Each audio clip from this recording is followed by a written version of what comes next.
Hey, what is going on, everybody? Welcome back to the Mash and Drum Whiskey Room. It is the best night of the week. That's right. Whiskey Wednesday night right here. Guys, while you're hanging out here, make sure you mash the like button below. If it's your first time here, make sure you're subscribed coming in. Welcome to the show, guys. Good to see you guys here. Yeah, 98.4. We're getting there slowly but surely. Jason, what's up, Bourbon Sane? Nice to see you, Chris. As always, good to see you back and making content again, dude. It's a welcome addition to Whiskey Tube. So glad you're back. Martel, what's up, man? Travis, we'll say hi to everybody. It's been a crazy 3 weeks. As you guys know, I did about 4 trips to Kentucky in 3 weeks, back and forth. Had to miss last week, but it was pretty amazing last week, even though I missed Wednesday nights, which I never like to do. However, got to do an amazing experience over at Wild Turkey with for the 8-year homecoming event at Wild Turkey. So got to see Jimmy, got to see his wife, got to see Bruce. Eddie was not there. I was hoping to see Eddie, but Bruce was there. Got to talk to us for quite a bit. Went on a great tour with Bo Garrett. Finally got to do a tour with Bo Garrett, which was he's the best. He's the greatest. And one of my favorite parts of the tour was able to taste Wild Turkey. We went into the lab. We went into the Wild Turkey lab, which every time I've done a tour there, you only get to see the outside of it. But we actually were able to go into the lab this time. And he poured us some Wild Turkey White Dog, which I've never had. Never had Wild Turkey right off the still. Tasted young Wild Turkey, but not right off the still like that. And that was really, really incredible stuff. It has that clove, that spice, even from the White Dog coming off the still. I mean, it's obviously very sweet, very grain forward, but I felt like I could still get that spice coming off. It was really, really cool to taste. And then the kind of the final thing that we got is now they didn't give us these. We had to buy these, but this was a bottle. Go to the old bottle cam here. This was a bottle of Wild Turkey 8-year. And as you could see, it's signed by Jimmy, Bruce, and Eddie. All 3 generations on this signed bottle.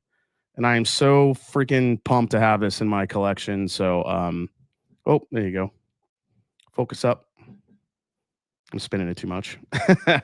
So yeah, just a really, really cool experience. But in order to get this bottle, or to be able to get this bottle, I should say, was pretty cool. So yeah, we were really lucky to have that and that experience. But yeah, between all the trips and everything, it's just good to be back hanging out on Whiskey Wednesday night tonight. We have a lot of fun stuff we're going to be doing, a lot of fun stuff we're going to be tasting. Some for the first time, some for the second time. We have a 2 blind tastes I'm going to do, an 18-year, kind of a quick blind tasting with some of the 18 years. I got all these requests to do Elijah Craig 18 versus the Calumet versus the Knob Creek 18 to see how that would go. Plus, I threw in just kind of a wild card because I really couldn't find another 18-year that I had. Heaven Hill 18 is a bottle I never bought. I wasn't like that crazy about it to spend the money on it. So I thought that could have been it. But yeah, I did not have that sample. I think I gave that sample away to somebody. But anyway, so I threw in another little wild card in there, which should be interesting to see how that goes. Plus, I have another blind tasting that I got from Eric Schneider, who sent me one a long time ago, and I've just been sitting over there, and I just, with everything going on, haven't been able to get to it. So settle in, get a pour. We're going to talk also the best Reese's Peanut Butter Cup, as promised 2 weeks ago when I tried the PB&J grape. I found the strawberry. I got a big cup chocolate lava, and I got a big cup caramel. We're going to see out of those 3 which one's my favorite. Because it's Reese's, why not? And then on top of that, we're also going to be talking a lot of news. BTAC, the extension to the line with Colonel Taylor, E.H. Taylor coming to the BTAC lineup. Is this something they needed to do? Probably not, but it looks like we're getting it anyway. And then also we're going to be announcing the winners from Blendedon. I know it's been a while, but I was just able over 2,000 entries to go through, and I'm going to be announcing winners for the Blendedon for the bottle winners. This way I could start sending those out, and everybody that donated a bottle to the amazing cause, which we raised $16,000, which was friggin' sick. You guys could start sending those bottles out soon. So it's a big night. It's a cool night, a crazy night. Like I said, settle in, have a pour. Plus, we're going to be talking about probably the greatest Star Wars series that has been on in years in Andor.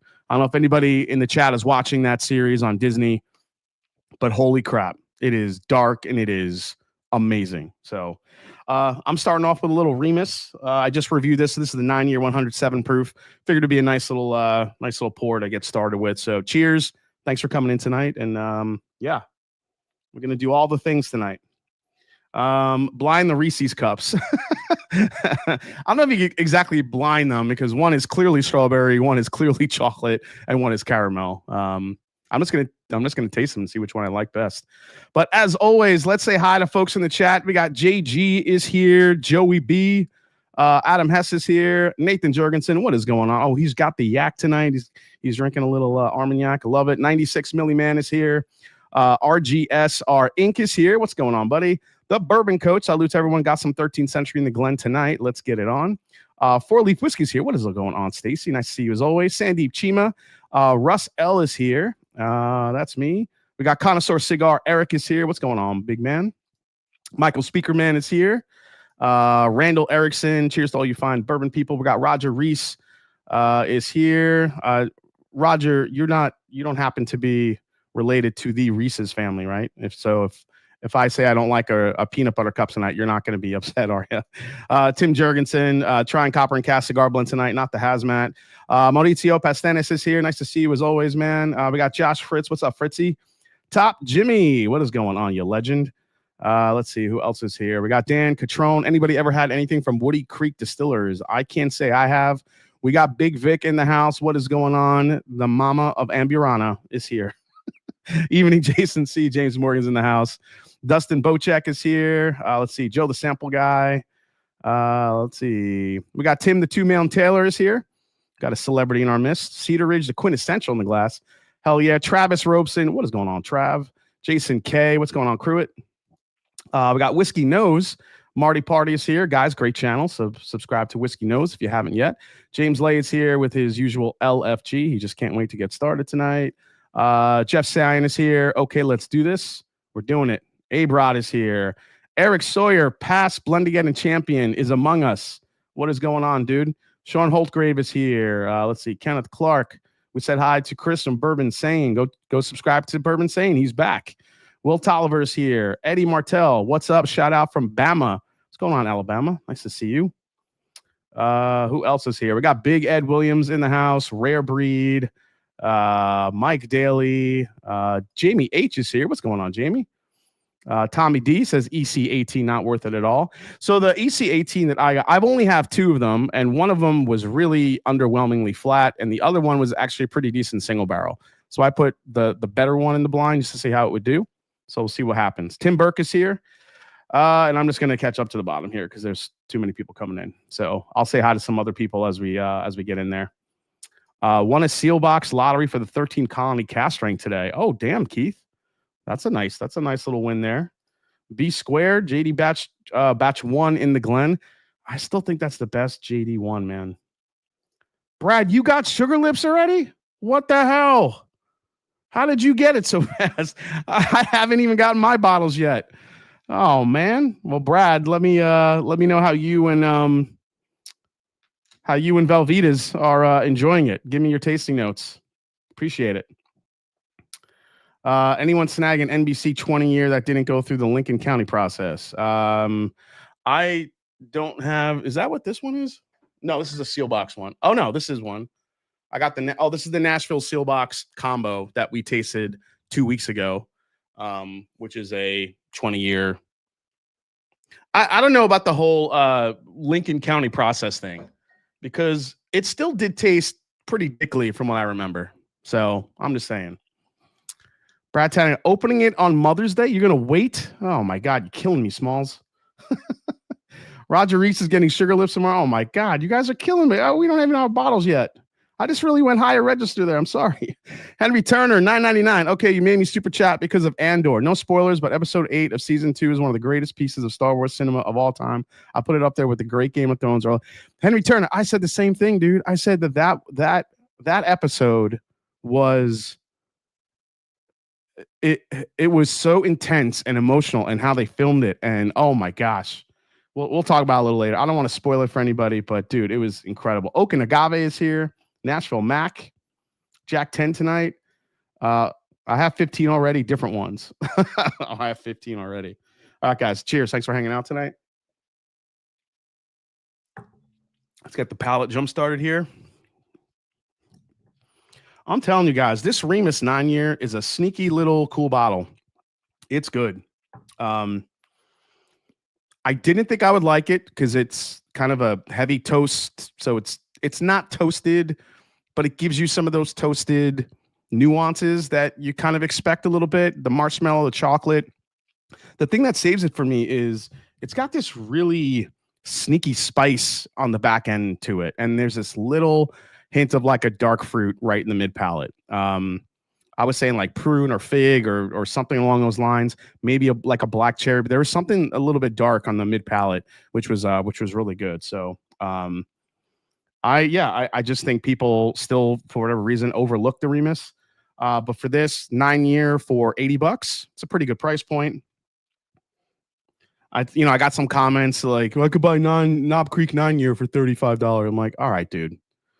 It's like, I get it, but it's Knob Creek. And you have to remember too, guys, like this, I think people just look at the age statement and they don't like really think of other things, other attributes of the whiskey. Knob Creek is a great $35, $40 bourbon, 9 years old, great age statement. It's just aging a straight up. It's 100 proof. It's aging a straight up American oak and it's beam.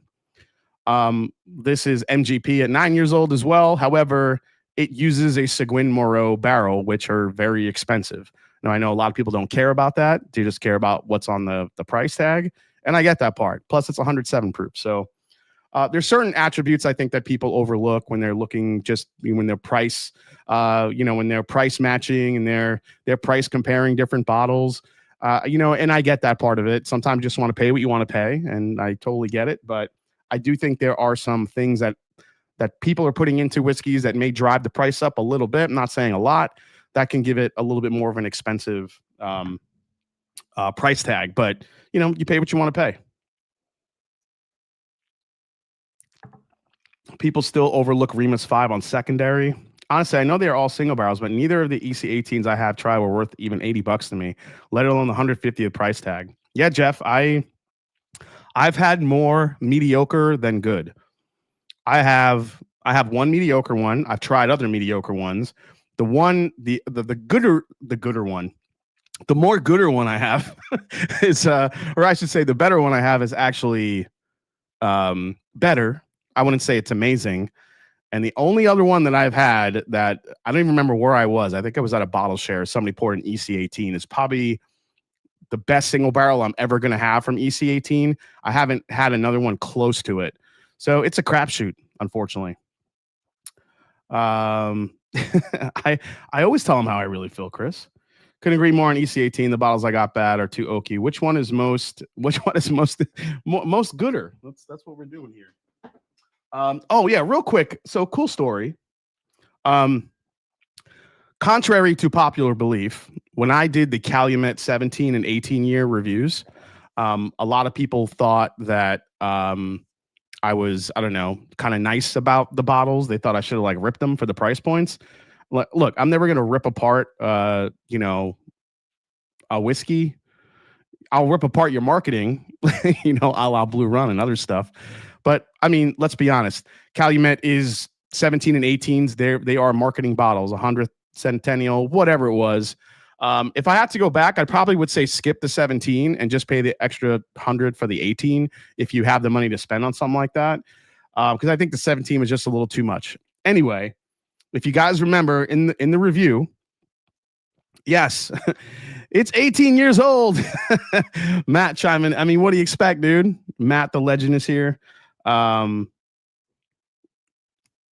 yeah, JG, I'll rip your marketing. But I've gotten nicer, I think, haven't I? No.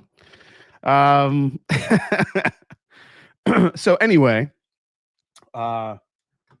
I did. So everybody thought that they sent me those bottles. I did not. I spent $1,000 on 2 bottles. My own money. Calumet 15, Calumet 17. I bought them. They didn't send me shit. So if anyone out there thinks that they sent me those bottles, then whatever. You can think what you want. You're an idiot. But if you guys watch the review, you know on the 17, I pulled the cork and completely ripped it. Ripped the cork, shredded it. In fact, here it is. Broken, flat, gone. Calumet saw the review. And they felt so bad that they reached out and they actually sent me a replacement cork. And this one looks pretty solid. But look, say what you want. That's pretty cool. I'm saying it's not going to happen to everybody. I mean, obviously, I'm on YouTube doing the review. And they're like, listen, man, we just saw it. We're really sorry. That shouldn't have happened. We're going to send you a replacement cork. On top of that, they sent me a bottle of the Calumet Rye, which is part of the 100-year Centennial Collection. This I did not ask for. They sent that along. They also sent a tube of some sort. Now, I don't know what's in here, but I think there's 2 glasses in here. Let's see what we got. Yeah, these are glasses, I think. So Calumet sent. These are beautiful. Look at these 100-year anniversary glasses. Get a close up here. You guys can see that. So that's the 100-year anniversary glass. So there's 2 of those in here. I mean, that's pretty cool. I mean, you know, say what you want, but when a brand kind of cares that much about, you know, what you see or what you get, I mean, that's pretty cool. I don't care what people say or, you know, they want to rip them for their pricing. I get it. Not everybody wants to pay that much for a bourbon. Totally understandable. But when they reach out and they actually care about what, you know, you're spending your money on, I mean, I think that's pretty cool. You can't complain. Yeah. Nice for Janet and smart marketing. That's pretty cool of them. Yeah, YouTubers. You can't complain once you're paying the price and then say it's a great whiskey, but not for that price. You knew the price and got great whiskey.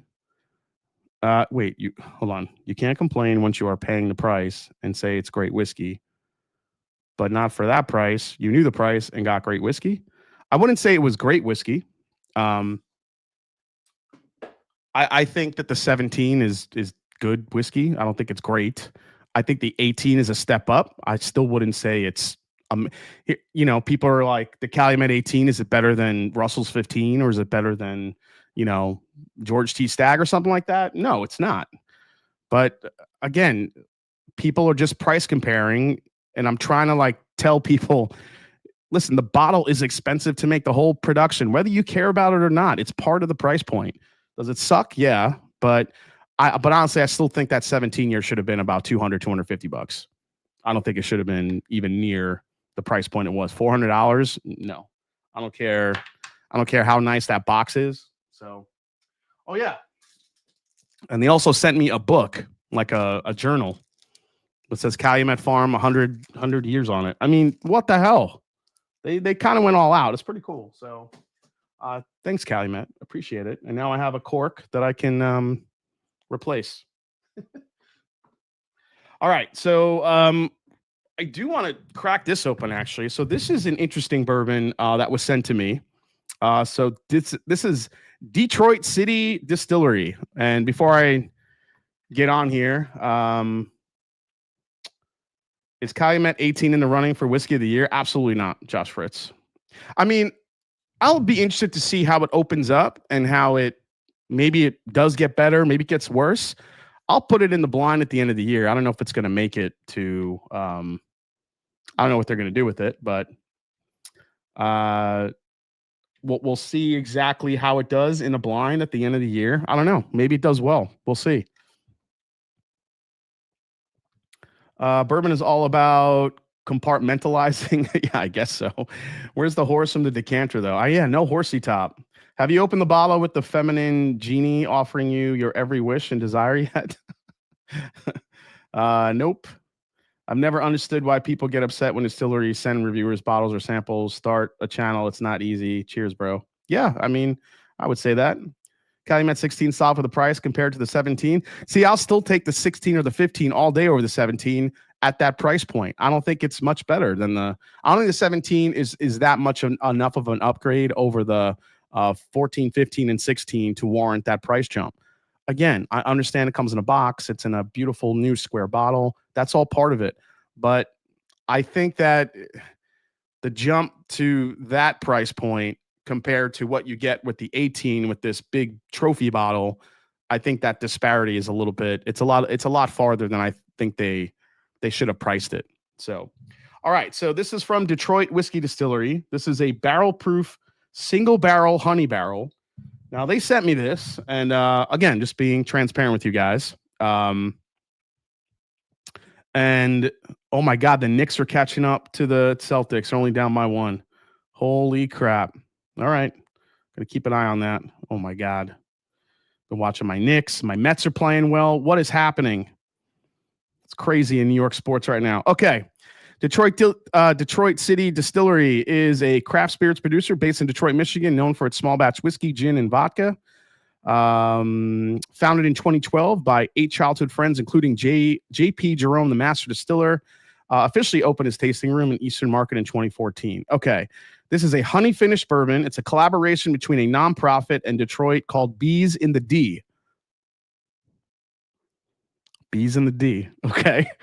They have beehives all over the city of Detroit on high-rise buildings and abandoned green areas. We barely age their honey. That they bring from their hives. And after we've done bottling it, we take our straight butcher's cut bourbon and finish it in the honey barrel for 6 months. Regular on the shelf bottles are 100 proof, and the single barrel that you'll be trying is 116 proof. They also make butcher's cut bourbon, homegrown rye, two-faced bourbon, railroad gin, peacemaker gin, gilded age vodka, and honey bourbon. All right. So nice little selection. So they were kind enough to send me this. I told them I would taste it tonight. So let's go. Are you serious? The Knicks did not win. Did the Knicks win? Don't mess with me. Oh, no. This says the Knicks are up 91-90 right now, but it's still 12 seconds left in the quarter. Oh, my God. The Knicks are up. Oh, I wouldn't do that. So is the game over? Did they win? When I see that shit, final. Oh, yeah, I got to peel that off. Okay.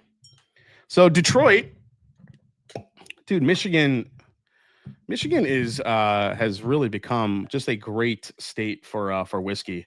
Not only with the bourbon junkies there with Evernorth, but you have Traverse City. Now you have Detroit City. I gotta stop saying Detroit. I'm gonna annoy myself. You have whatchamacallit, Valentine, Pingree. I mean, just some great whiskeys being made up there. Did they really win? Knicks. Everyone's saying Knicks won. Holy crap! They did win. Oh my God, I cannot believe it. I thought they were losing that game. They came out shooting like shit, and they actually won the game. Oh my God, dude, what is wrong with Boston? Boston has to stop shooting threes, man. Crazy, Jason. You're welcome, Detroit. You're welcome, Detroit. Prepare them for the series. Beat them down to prepare them for the rest of the playoffs. Hey, what's up, Emmanuel Elvira? What's going on? All right, let's dive into this here. Man, for a honey finish, it's actually pretty subtle, which I kind of dig. I don't like when it's overwhelmingly honey. That Detroit whiskey is only 3 years old, I believe, says Josh Fritz. Is it? Tasting notes. Let's see here. Finished with honey. Yep. Yeah, 3 years. 3 years, 2 months on this one. So, yeah, this is young. It's a young whiskey. Honestly, it doesn't smell that young, which is probably a good thing. But, man, I'm getting melon in here, like straight up green melon. No. Is it green melon or orange melon? I always forget. There's honeydew and then there's cantaloupe. I think I'm getting honeydew, like the green melon. Getting a little peachy, little stone fruit there. But I am getting the honey. It is pretty subtle, though. My calves are crashing. But yeah, what happened to the calves, dude? Yeah, that's right, Giselle's bourbon. I think Boston should learn to do something else than just rain threes on everybody. It's ridiculous.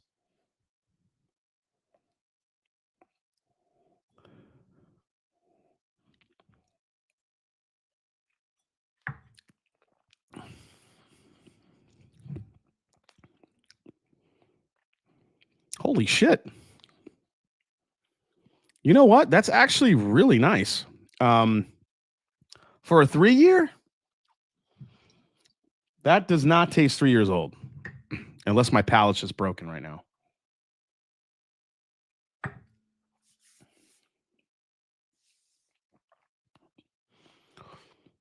I mean, you get a twinge of youthiness, but it is not, there's not much there. This is extremely flavorful. It's fruit forward. The honey's there. It's spicy. Anybody in the chat had this before? This is a surprisingly good whiskey. Not that I thought it was going to be bad, but I mean, it's just a really interesting, like, wow, okay. I mean, it's got like that apple melon, like that apple peel maybe, just because, I feel like younger bourbons, you tend to get that a little bit, but there's a very light type of uplifting like fruitiness it has. It's really good. Bourbon say, try their White Dog and a bunch of stuff. The Distillery, they always had potential. I'm shocked 3-year is that good though. Never tried that one. Yeah, it's actually surprisingly good. Like, it's got that youthful bite to it. I mean, it's not a super high proof. I mean, it's 116 proof, so it's not super high, but I think the youthful character of it does give it more bite, gives it more edge. I think the edges need to be rounded out a little bit more, but other than that, this is a very, very, very impressive whiskey for 3 years old. That's really good. I'm going to blind people with this and see what happens. Listen, I know my palate's working because I just did 100 different samples of the Ascot Awards, and there was some young whiskey in there that tasted like shit. Didn't taste this good. So now, is the honey doing more than I think it's doing here? Even though it's a subtle honey, I think the honey's starting to come out a little bit more too. But that's really nice. I would, if anybody has a chance to go to Detroit City Distillery and try one of these honey barrels. Now, again, I don't know what the lower proof stuff tastes like. I don't know what the non-finished stuff tastes like. Could be worse. Could be not as good as this. But this single barrel happens to be really good. So for a 3-year, it's very impressive. So thanks to Detroit City Distillery for sending that along. This is really good. I appreciate it. If it was bad, I'd say it's bad. I mean, I told them if I think it sucks, I'm gonna tell you it sucks. This does not suck. This is good. So, Brad Tanica, you opened it? Man, I really had to twist his arm. Oh my God. Hey, what's up, Giggly Bits? Good morning, Master Drum. How you doing, Giggly Bits? Nice to see you, man. Not familiar with that at all, but we tend to be pretty provincial here, and okay, usually a little late to the party on new and novel distillers. Okay. Yeah, Cavs are missing 3 players. I've had the rye, wasn't crazy on it, but it could have been my palate that day. Hey, look, I mean, if it ends up being again, this is the finished higher proof one, but this particular bottle is really impressive for a 3 years. So cheers, Detroit City. I don't think I'm allowed to give anything in Michigan praise because, I'm in Ohio and I'm in Columbus and Ohio State and everything. I might have Ryan Day or some crazy Ohio State fans at my door at some point saying, "What the hell are you talking about?" Brad, you overruled Velveeta. That's not good. Top Jimmy with the 10 gifted. Guys, if you have you just got a Mash and Drum gifted membership from Top Jimmy, give the man a big thank you in the chat. Top Jimmy is one of the most giving individuals each and every week. So thank you so much, man. Pop that route from Calumet. Yes, I'm about to. We're going to get into that. Let's see. Oh, please, you get all the distribution of Weller.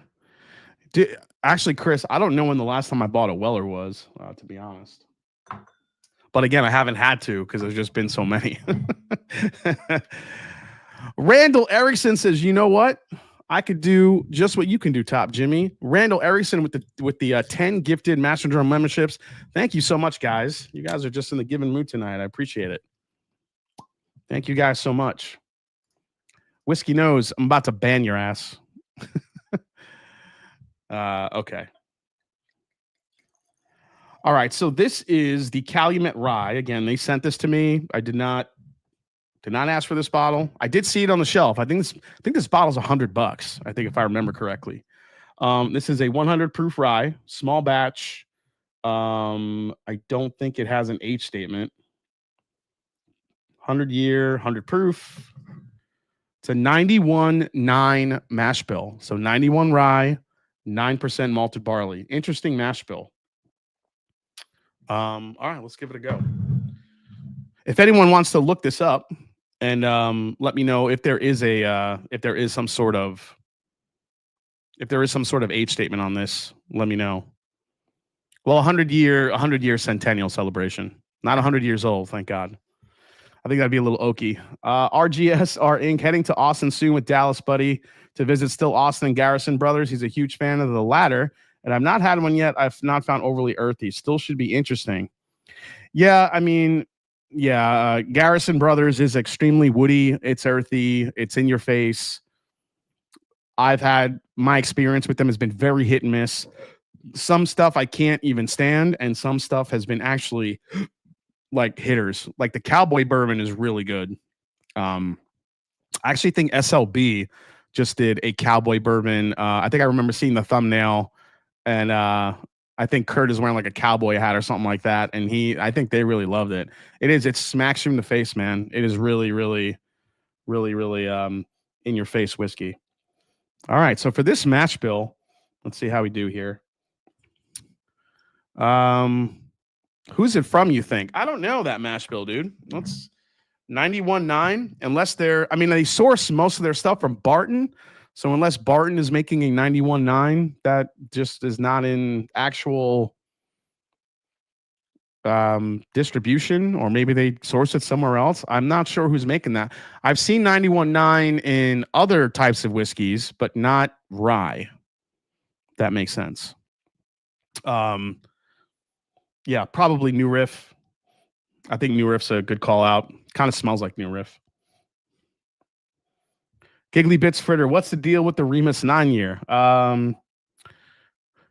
Remis 9-year is so they said it was a happy accident, which is, I don't know if that's bullshit or if it's marketing. I mean, it could be both. It could be honest. We don't know. We'll never know. I'll have to talk to Ian Stursman about that. But basically, it's a 9-year-old whiskey that they put in high toast Seguin Moreau barrels, and they thought it tasted so good they put it into circulation. And this is going to be an ongoing series with Remis, this experimental series from Ian Stursman and the team at Ross and Squibb. So we'll see what these other experiments, start to how it evolves over time. Is it going to be? This one was kind of like a high toast, low char, 9-year Seguin Moreau barrel experiment.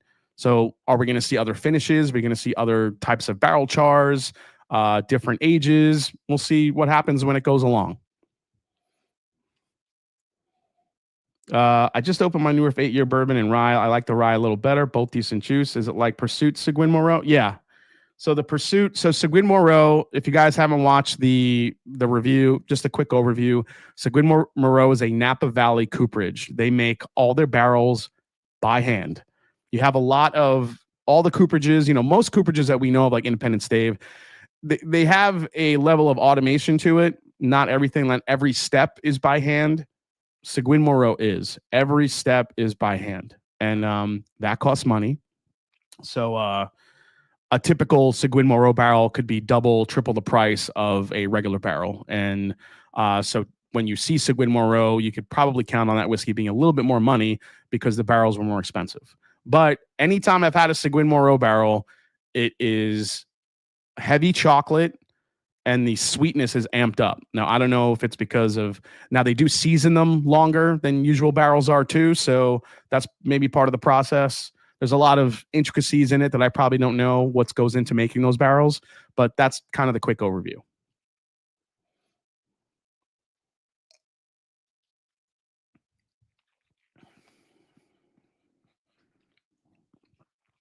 It's a very herbal rye. This is a rye drinker's rye. This is not a Kentucky rye. I mean, it's probably made in Kentucky, but this tastes like an Indiana rye. It's earthy, it's minty, it's licoricey.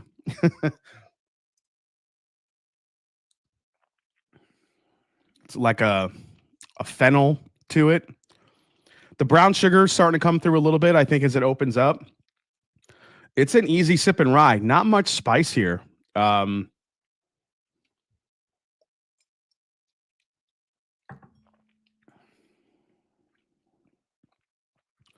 Yeah, that is a sweet sipping.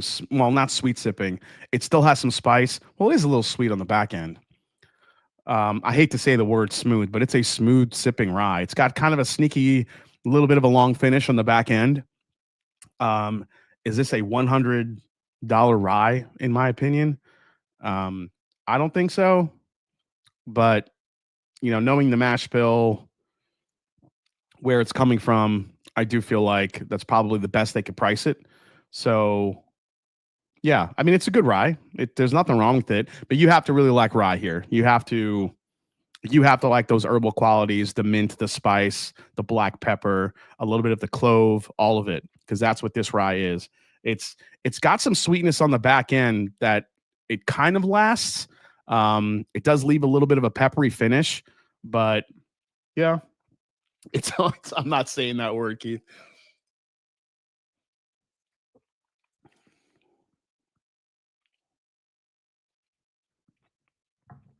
Yeah, it definitely has like this sweet licorice note.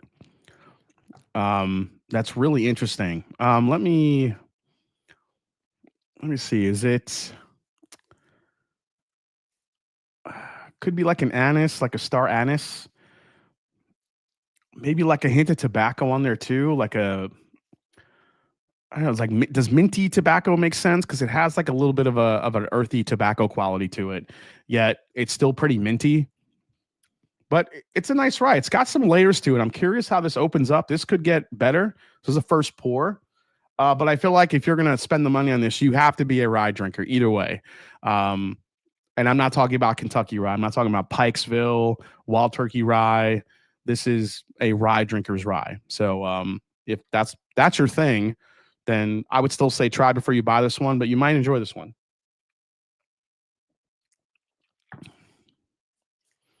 I don't know about smoking and minty tobacco. Yeah, it's probably not a thing, Emmanuel. It's a Newport. There you go. It's a Newport, Ernest. Oh man.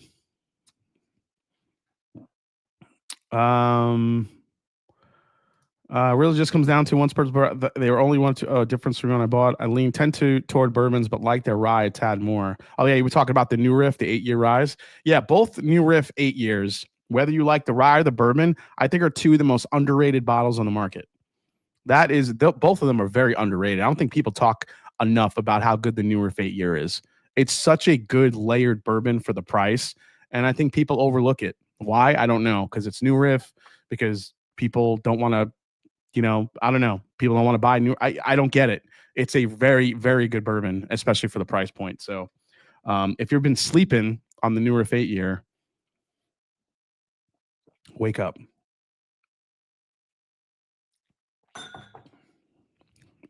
Yeah, that is a sweet, easy rye though. The only spice you get is on the very, very back end. So, all right. I'm gonna have a little water because it's time. And of course, I have my Mandalorian cup because I'm so into the whole Andor thing. And Andor is so much better than the Mandalorian. Oh my god, I can't even take it. Nick's up 2-0. That's right. New Riff 8-year rye blend. Yes, Nathan, do it. It's actually delicious. I actually like it with more rye than bourbon, but if you have both, check it out. You could try it. Is that Calumet rye, 91 rye, non-barley? Yes, it could be the same mash bill as EHT straight rye, which has no corn. It looks to be distilled by Barton based on the DSP Kentucky on the bottle. It could be Motorhead. That's actually a good call out. It could be. Yeah, I didn't do enough of like research on that bottle because they just sent it to me. So if they put the 8-year in a clear bottle, different presentation, it would sell out. You think so, Dustin? I think it's all about the bottle. We don't need a rush on New Riff 8-year. Yeah, sorry, man. Have you tried Corbin Cash's Rise? Interested to hear your thoughts if you have. Raider Dave, I am a huge fan of Corbin Cash Rye. The Merced Rye is, I have a bottle right here. And actually, my group, we're selling a pick of it this Friday. So I got a pick coming out of the Corbin Cash. I think it's was it an 8-year or 9-year single barrel? Thing is a beast. So Raider Dave, I try to sing the praises of Corbin Cash whenever I can. They're making amazing rye whiskeys. I haven't tried their bourbon yet, but their ryes, I am all on board for their ryes. So I want spice on my rye though. Yeah, there's some of that here, Chris, but I don't think if you like really spicy ryes, I don't think there's going to be a lot for you, especially after a few sips.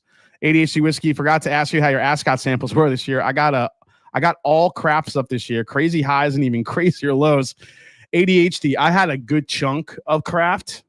I didn't have, it doesn't sound like I got as much as you though, but some of the craft I had was really, one of them was like drinking straight up pencil shavings, which was just god awful.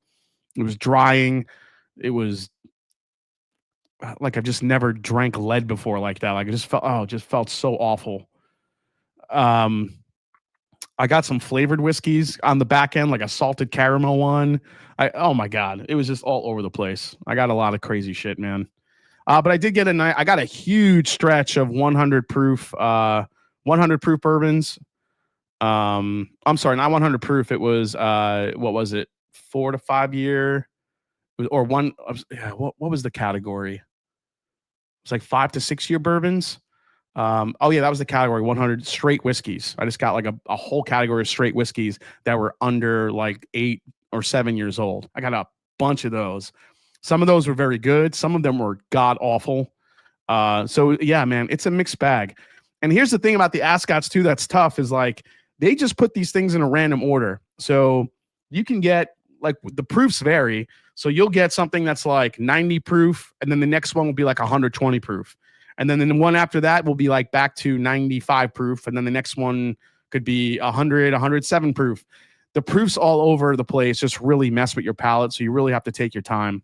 So the 6-year malted and this Balboa are insane. I wish I could have gotten my hands on one of the sherry malted. Eric, the sherry malted is probably still my favorite, but that Balboa rye this year is very, very delicious. If nobody has picked up the Balboa rye for here in 2025 from New Riff, it's incredible. I got to watch Andor now. Yes, you do have to watch Andor now. Oh, man, you have to try 210's 98-year CC bourbon. 750 milliliters of Trouble. Yeah, I haven't had that one yet. This had my first bottle of Booker's Barry's batch, and it's fantastic. Something Booker Noah would be proud of, says Brian Smith. Brian, I thought it was a very spicy Booker's, which I actually kind of liked. I thought Booker's was leaning towards a little bit more of a sweeter profile. I like that Barry's batch had a little more spice to it. Let me know what you think. ADHD, I had a craft rye that tasted like diesel fuel and manure. Also had a couple flavored whiskey. It was a wild box. I feel like I remember that ADHD whiskey, diesel fuel and manure. I think I had one that was that. Yes, I did have. I remember I wrote down smells like shit. I think I literally had that sample. I don't remember if it was a rye though, Matt. But yeah, we're gonna have to compare sheets. Andor season 1 is a bit of a slow burn to start with, but stick with it. Yeah, that's true. Yeah, Ernest, send me a sample of that thing. I haven't tried the bourbon from them, so please release a review of that. Have you ever considered adjusting the tiers or limits for the Patreon so lower tiers can get higher quality picks? Says JD19. Well, here's the thing, JD. It's tough. I haven't opened more slots in what, 2 years. It's just people, they kind of box people out for those tiers, and I can't make more. I can't kick people out. I'm kind of stuck at this point. I just think the group grew a lot faster than I thought it would, and people gobbled up those slots. And unfortunately, it is what it is. We'll have to be a little bit more mindful of what we can do to get people in that third tier, especially more chances of bottles. But we'll try our best, man. That's all I can tell you. Okay, so I'm gonna actually get this poured now. This is the newest Michter's 10-year for 2025. I have seen reviews on this, and people are saying that this is like whiskey of the year category type stuff. That's what the kids are saying.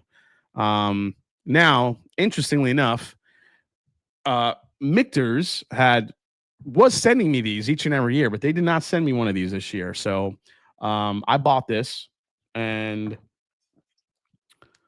because I heard it was so good, I don't know if I would have bought it if I didn't hear it was so good, but I wanted it. So now, again, these are single barrels, so maybe the reviews out there are better single barrels, but we'll see how this goes. Wayne Arnold says it's amazing. The top tiers open up, though. I got second tier this week. Keep trying, says Jason Watson. Need this 10-year single barrel, though. So who knows? Yeah, exactly, Chris. So, all right, I'm going to let this open up a little bit. And while we're doing that, we're going to get into some news stories, because why not? There's a lot of news in the whiskey news right now. First and foremost, boom, Old Fitzy is coming back on Wednesday. Today, Heaven Hill Distillery announced the spring 2025 edition of the Old Fitzgerald Bottled Decanter Series is a 9-year-old Kentucky straight bourbon whiskey. The limited release will be arriving at select retailers in the coming weeks. $129.99 per 750 milliliter bottle. According to the distillery, the bourbon has a bright copper color and a nose of apple pie crust. Other tasting notes include vanilla, butterscotch, toasted cereal, and apple pie spices. When I hear cereal and apple pie, I feel like it tastes young. I don't know. That's my take on it. Hopefully I'll get a sample of that from Heaven Hill, and we'll see how it tastes. Hopefully I'm wrong, but we'll see what it tastes like. Let's see, what else do we got? Look what's coming back. Also in the Heaven Hill news, we have the latest grain to glass. It looks like grain to glass is coming back. The 2025 has been unveiled, and this is the second edition of the Heaven Hill Grain to Glass Kentucky Straight Bourbon Whiskey, made from a unique corn varietal grown in central Kentucky and aged for 6 years. The 2025 release is bottled at 105 proof with a mash bill of 52 corn, 35 rye, and 13% malted barley. Unlike Heaven Hill's traditional bourbon recipe, this one leans heavier on rye, giving it a spicier flavor profile. The corn used, varietals Beck's 6225, was grown by Peterson Farms, a family run operation in Nelson County. It's also non-chill filtered, which is pretty cool. So that's going to start hitting the market. I just don't like the price points of those at $100, but I mean, I understand it's probably a little bit more expensive to make when you're making a lower batch product because of the different corn varietal. Again, this is stuff that gets lost in the shuffle for bourbon pricing. Let's see. Let's talk about this one. Blood Oath. Blood Oath is starting to hit the shelves right now. Blood Oath Packed 11. This is the tequila finish. So if you guys are interested in this one, this is starting to hit the shelves now. I have not tasted this one yet. I am on the lookout, so I actually might buy this because I'm just kind of, I don't know why I want to buy it.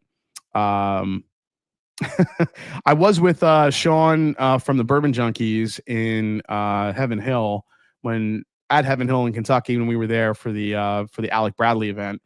And he said that, I think he said he had tried it already, and he said the tequila is very light on the finish. You don't really taste it. So, and that's been kind of my gripe with Blood Oath in recent years. A lot of the finishes, I feel like, just aren't enough. They're very, very light finishes. It's like, I understand you not wanting to overpower the actual whiskey with the finish, but at least give a little bit more of a finish without overpowering it, because I really feel like you don't taste too much of it. It's pretty delicate. Not that I want more tequila. I'm just saying, if you're going to make people pay more money because it's a tequila finish, at least give them a little bit more tequila. But I haven't tasted it yet, so I guess we'll see how that goes. What's the point then? Proof down. Last year's BO was not very good, says Dustin. The Barry's batch I've been in for about, okay. I hope the tequila is so light it's not even there. Just don't do it. Dude, tequila is the it's the hot finish right now. Tequila is the hot. I have a tequila finish right here that Woodinville did. We're gonna try this in a little bit. I'm a little scared of that one, but we're gonna try it. Woodinville sent me that one. They decided to do a big push for this tequila finished whiskey, and I think, yeah, it's tequila finished. So, Emmanuel Alvarez says BO is never good. I don't think it's never good, but the earlier batches seem to be a little bit better than the newer batches, and I just think that proof point, that 98.6 proof point, I get it. It's part of the whole. It's part of the sensibility of the brand, blood 98.6. I get it. I get all the synergy there. It just lacks something. It just needs more punch to it. Each and every one I taste. I don't know. I guess we'll see how it is. Okay. The big news. Let's just dive right into it, guys. Buffalo Trace. This lit up the damn whiskey news sphere, whatever you want to call it. The antique collection lineup is changing for the first time in 19 years. A major change is occurring within America's most sought-after annual whiskey release lineup. A 6th bottle E.H. Taylor bottled in bond bourbon is being added to the Buffalo Trace antique collection. E.H. Taylor Bottled in Bond is an ode to Colonel Edmund Haynes Taylor Jr. and his influence on the bourbon industry. The expression will make its debut this fall as part of the 2025 BTAC collection. As a founding figure who helped define bourbon quality, not just for Buffalo Trace, but for the entire industry, it's only fitting that Colonel E.H. Taylor's namesake brand takes its place among the collection. It will mark the first new edition of Buffalo Trace antique collection since 2006, when Thomas H. Handy was added. The other bottles, as you know, William Llewellyn, George C. Stagg, Eagle Rare, and Saz 18. All right, so let's look at the labels here, guys. Here are so this will be on the glass bottle, like the tall, thin glass bottle that Buffalo Trace Antique Collection is known for. This logo and the straight Kentucky bourbon whiskey will be towards the bottom of the bottle, and this is going to be the label towards the bottom on the very bottom of the bottle, which is on all BTACs. It's going to say limited edition, 50%. So we know we have 100 proof. We know it's going to be a 100 proof whiskey. And as you can see, the back label doesn't really tell you much except the story of Colonel Edmund Haynes Taylor. So here's the thing. Biggest thing, will it have a tube? Well, no BTACs have tubes, so probably not.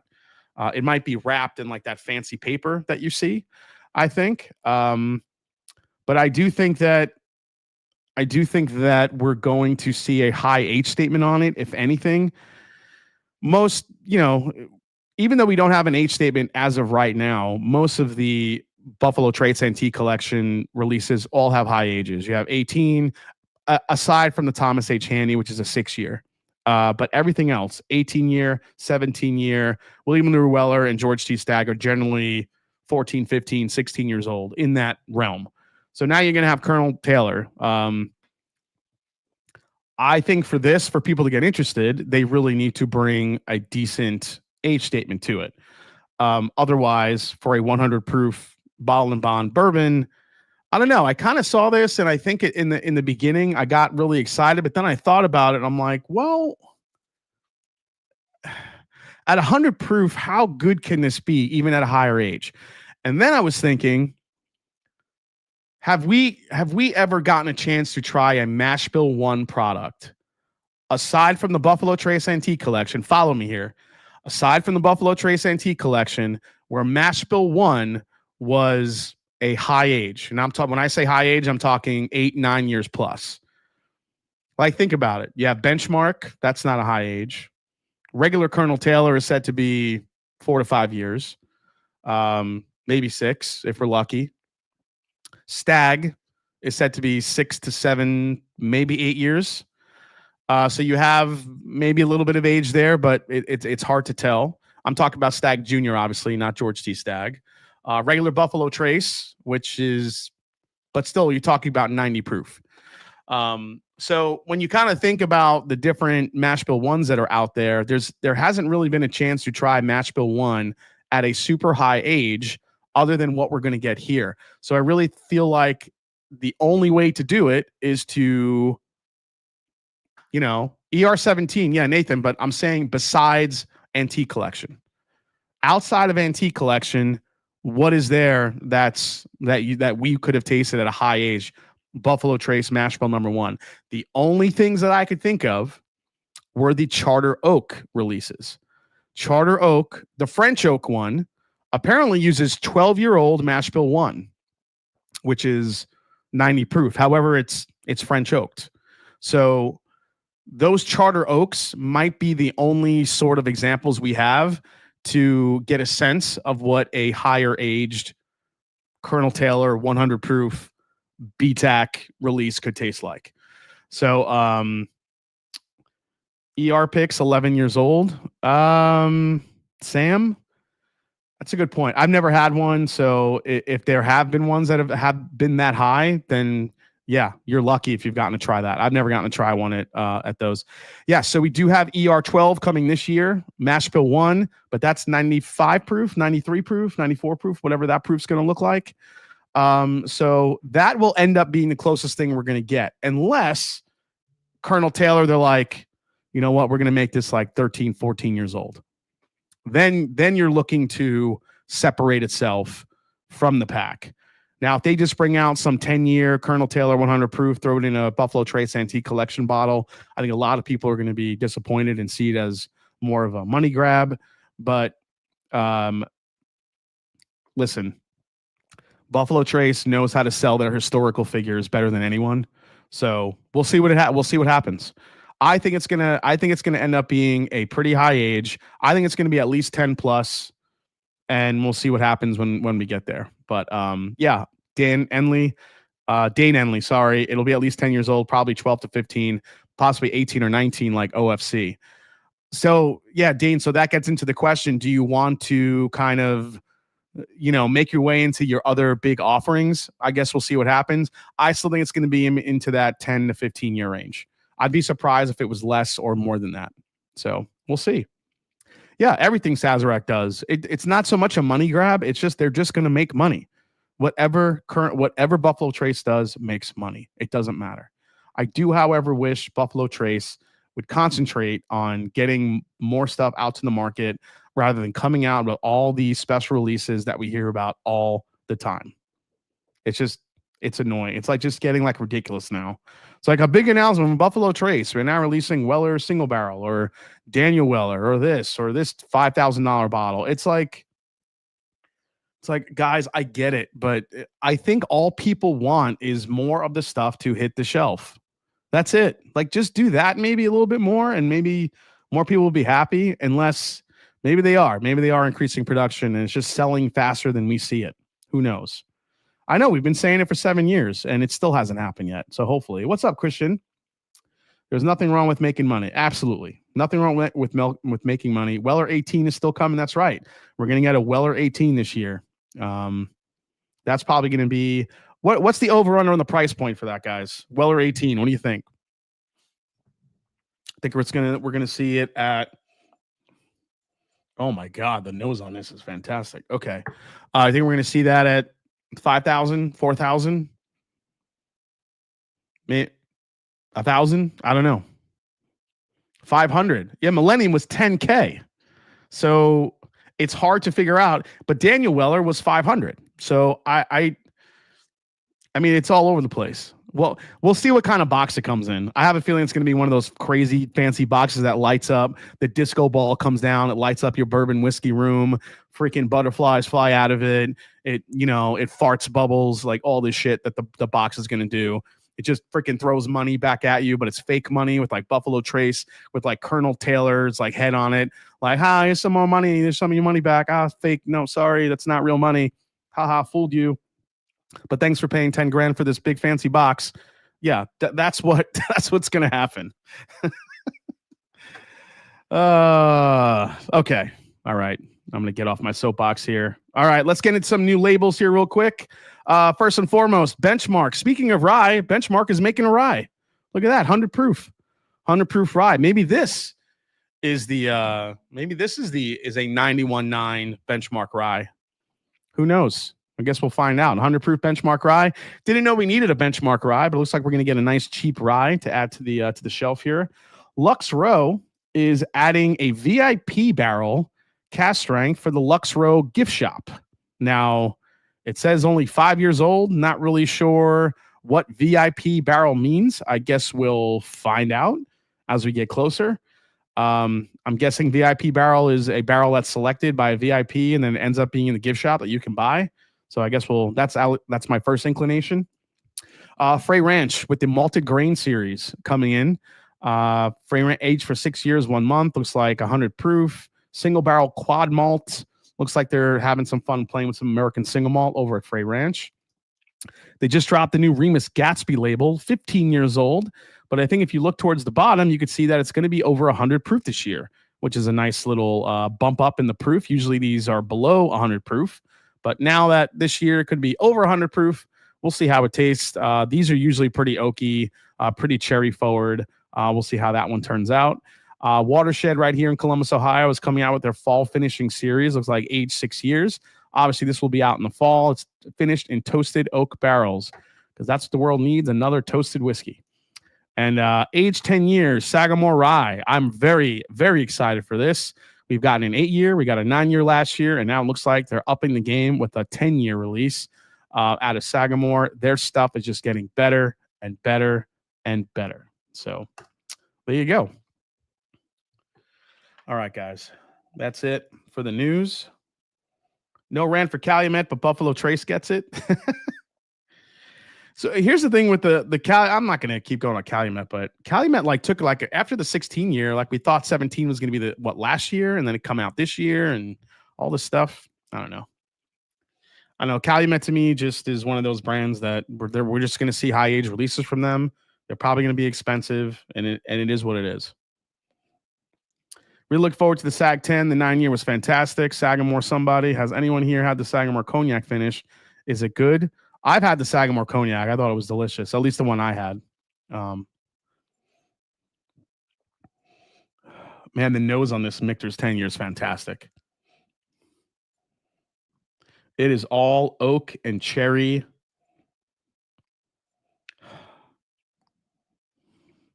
So much cherry. Oh my, yeah, Sagamore Cognac was great. I agree. I'm annoyed the Sagamore port from last year didn't make it to Arizona, says Aaron C. Yeah. Nathan, I agree. I was not a big fan of the rum one either. Was not a big fan of the rum. I also wasn't a big fan of the Manhattan finish one. I felt like there was just too much of a vermouth influence in there, but it was pretty good. I use it in cocktails. It works good. Oh, it was only the Calumet 18 was only $400 at Costco. Okay. $100 less than retail. That's pretty good. I don't know if I'd buy it for $400 either. I mean, I bought mine, but to do the review. Knob Creek 12 cast strength is all I want to come back. I am right with you.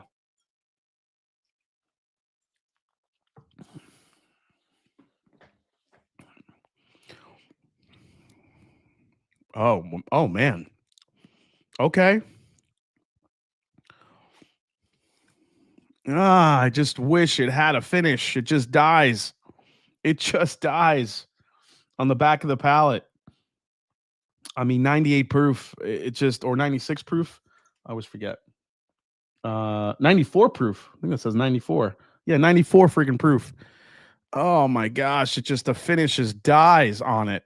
For quick reference, I know people like to know this barrel is 25C. What does that say? 25C 7082 or 1082. Sometimes their ones look like sevens. So that's the barrel I'm tasting here tonight. But man, the front and mid palate on this are glorious.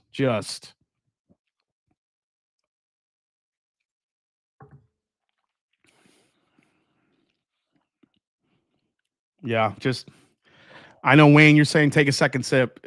I think the second sip made it worse. Just not getting a big finish on it at all. I think it finishes with some oak and some very dark fruit.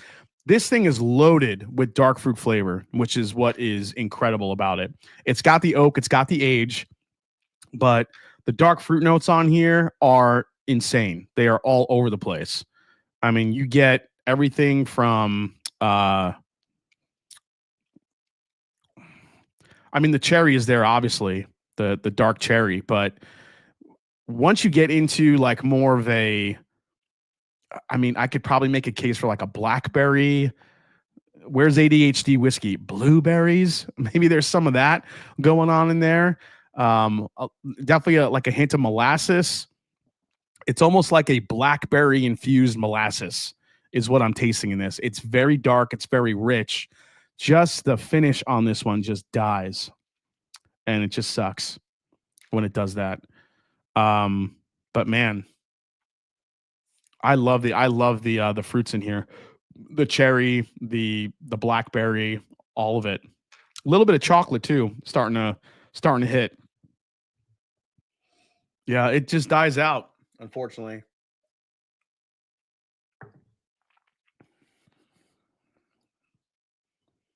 But the age, the dark fruit, the oak, the little bit of molasses, definitely a little bit of a leather on the back end.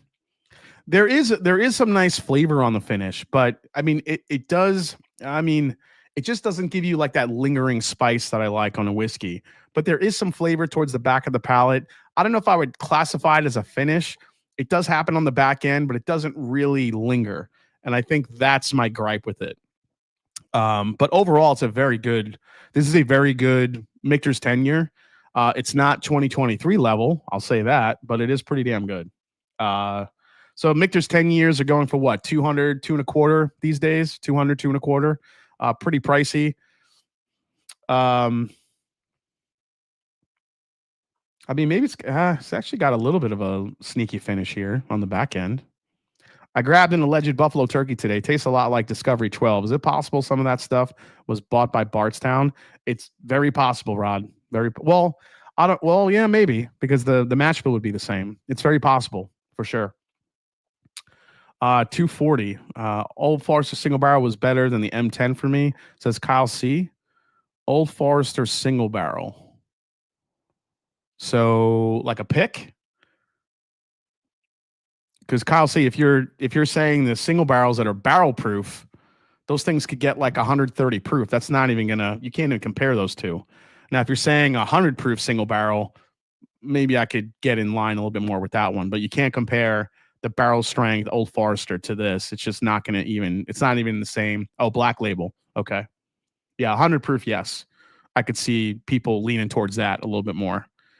Yeah, Kyle, 100 proof for sure. Okay. So Michter's 10-year, I think this is a better than average year for Michter's 10, at least this single barrel. Again, these are going to vary, but a lot of people roll the dice on these just because they want themselves a Michter's 10. I get it. But sometimes you get lucky, sometimes you don't on these single barrels. This one is pretty good. I like how dark fruit forward it is. So I do like that about it. Now, this one should be a different animal. This is the Michter's 10 barrel, not Michter's 10, sorry. This is just the Michter's US1 barrel strength. And as you can see, the proof here on it is 110.4, which is pretty high for a Michter's. Everyone always seems to forget that Michter's goes into the barrel, guys, at only 103, 104, 105 proof. They have one of the lowest barrel entry proofs in the industry. So if it loses proof, it's going to get below 100. If it gains proof, it's not going to get much higher than I think the highest proof Michter's I've ever seen was like 116. I don't think I've ever seen anything higher than that. So that definitely factors in when you're talking about Michter's and the proof points. But again, Michter's is a luxury-ish brand. That's how they kind of market themselves. So everything is now, aside from the core lineup, everything else is high price, high age, and that's just what you get. And I think that low entry proof is geared towards drinkers that want something not so high proof. They want something a little bit more easy to sip, a little bit more, I guess you call it more elegant, where the all the rough edges around on the sides are a little bit smoother. There's not so much bite, and I just think that's what Michter's goes for. So I think the BYOs are actually Michter's stuff, and the M10B is still Brown Forman. Yeah, Joe, that's exactly what it is. The regular shelfers from Michter's, the standard releases, the rye, the regular bourbon, the American whiskey, the sour mash, all of that is being created. That's all Michter's distillate at this point. Dan McKee confirmed that when he was on the channel. That is all Michter's distillate. Only things that they're sourcing now are the 10 years and the other, high-aged stuff that they make. But all the other Michter stuff that you see on the shelf is all their distillate now. So they've kind of caught up. Matt Maravich says, sipping HH19 now. Tasted through a few tonight to see what I want to take to a share tomorrow. Heaven Hill 19, I got so much shit for liking that whiskey. Like, people thought I should have hated it. I'm like, it's actually very good. So whatever, man.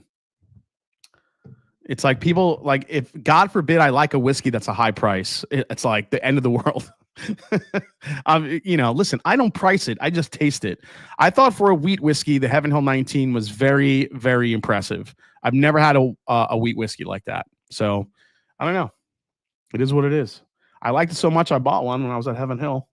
So I read the other day that the sour mash is a Burai. Can you confirm or deny this? I got to go back and see what he said.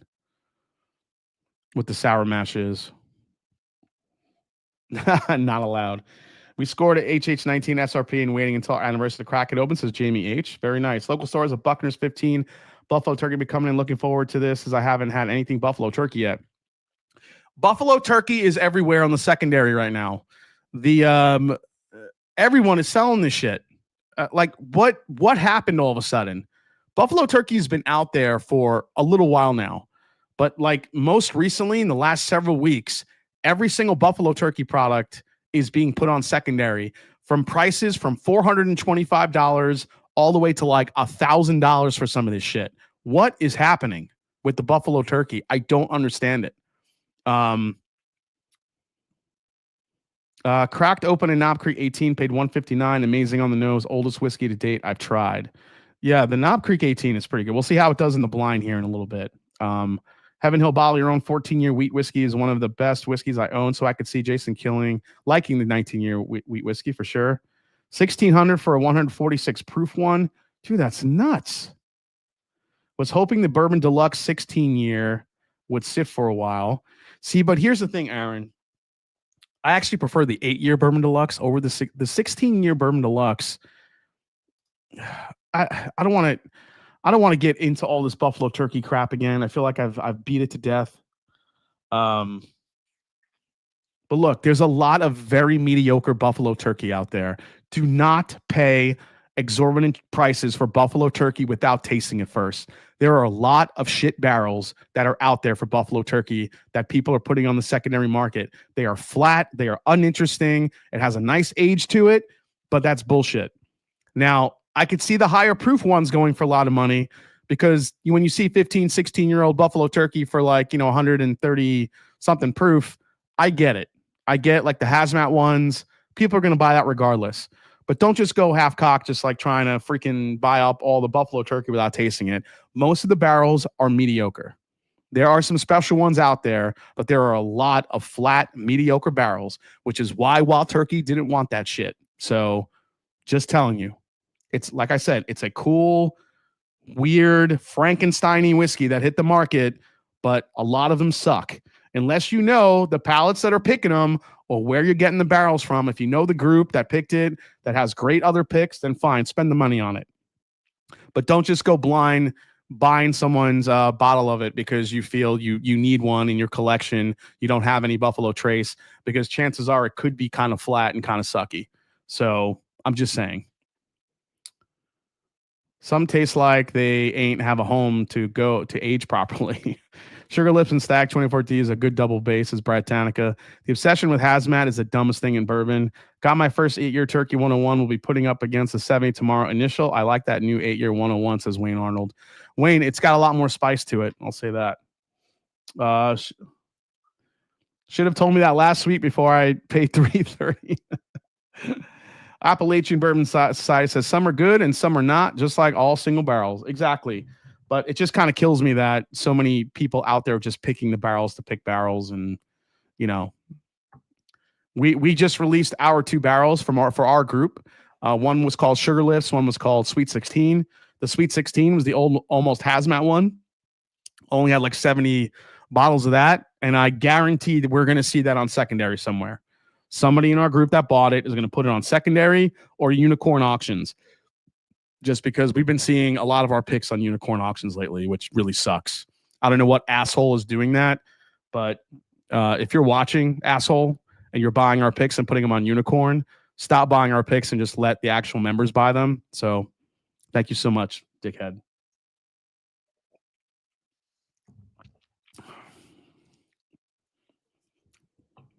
Justin Mills, yeah, Whiskey Blendery, I think, is also putting out some of the cool Buffalo Trace stuff out there too. I just don't know how good the barrels are. A lot of NDPs bought up all these Buffalo Turkey barrels, but they're all over the map. Some are good, some are bad, some are very good. Just depends what you get. So if you're buying one from a specific NDP, just, you know, try to see if you could know what you're buying and taste it if you can.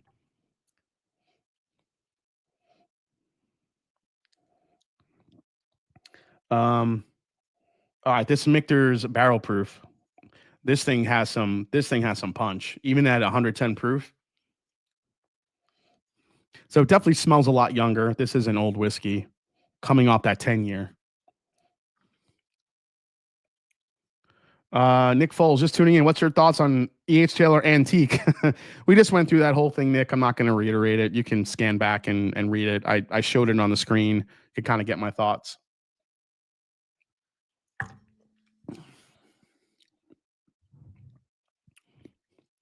I would say this is good, not great.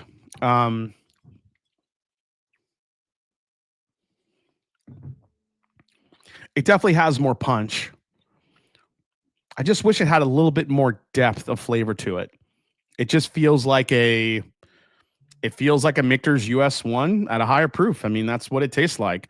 A lot of vanillas, a lot of caramels. It's very sweet. It's got a little bit more spice from the proof. But other than that, it doesn't have as much more depth to it than I would like. A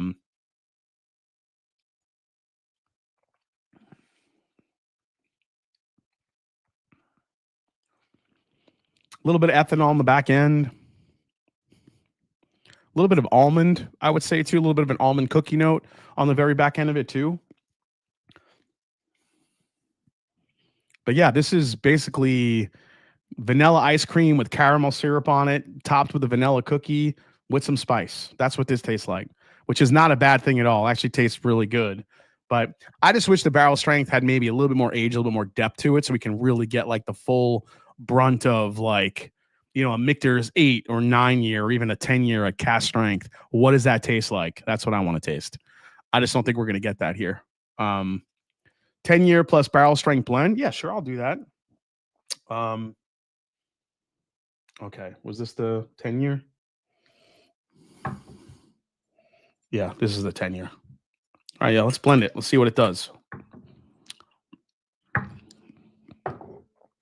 All right, let's get this over here. And then we're going to get into our blind tastings tonight. We got a couple to do. It's already 10:21. Time flies when you're having fun. And before I taste this, let's go to a new segment I want to introduce on the Mash and Drum here tonight on Whiskey Wednesday nights. It is the Bourbon Meme of the Week. That's right, Bourbon Meme of the Week. I endlessly get sent bourbon memes, which are, some are really bad, some are hilarious. But I'm going to be picking out one each and every week that I feel like is really funny. And this one kind of got me. So I felt like, you know what, I want to show this to everybody. So here is the Bourbon Meme of the Week. And it reads, me, I'll just have a little pour of Stag Jr. 3 hours later, I understand time. I understand oak. I am the barrel. I don't know. This one just got me. I thought this was kind of hilarious. This one made me laugh out loud when I got it. So that is the Bourbon Meme of the Week here on the Mash and Drum. on here Wednesday, May 7th. So I hope you guys enjoy that one. I'm gonna be scouring all the different memes that I get, and I'll bring you guys a new one each and every week. But I thought that was pretty funny. So bourbon meme of the week. It's here. It's happening. I kind of like that one.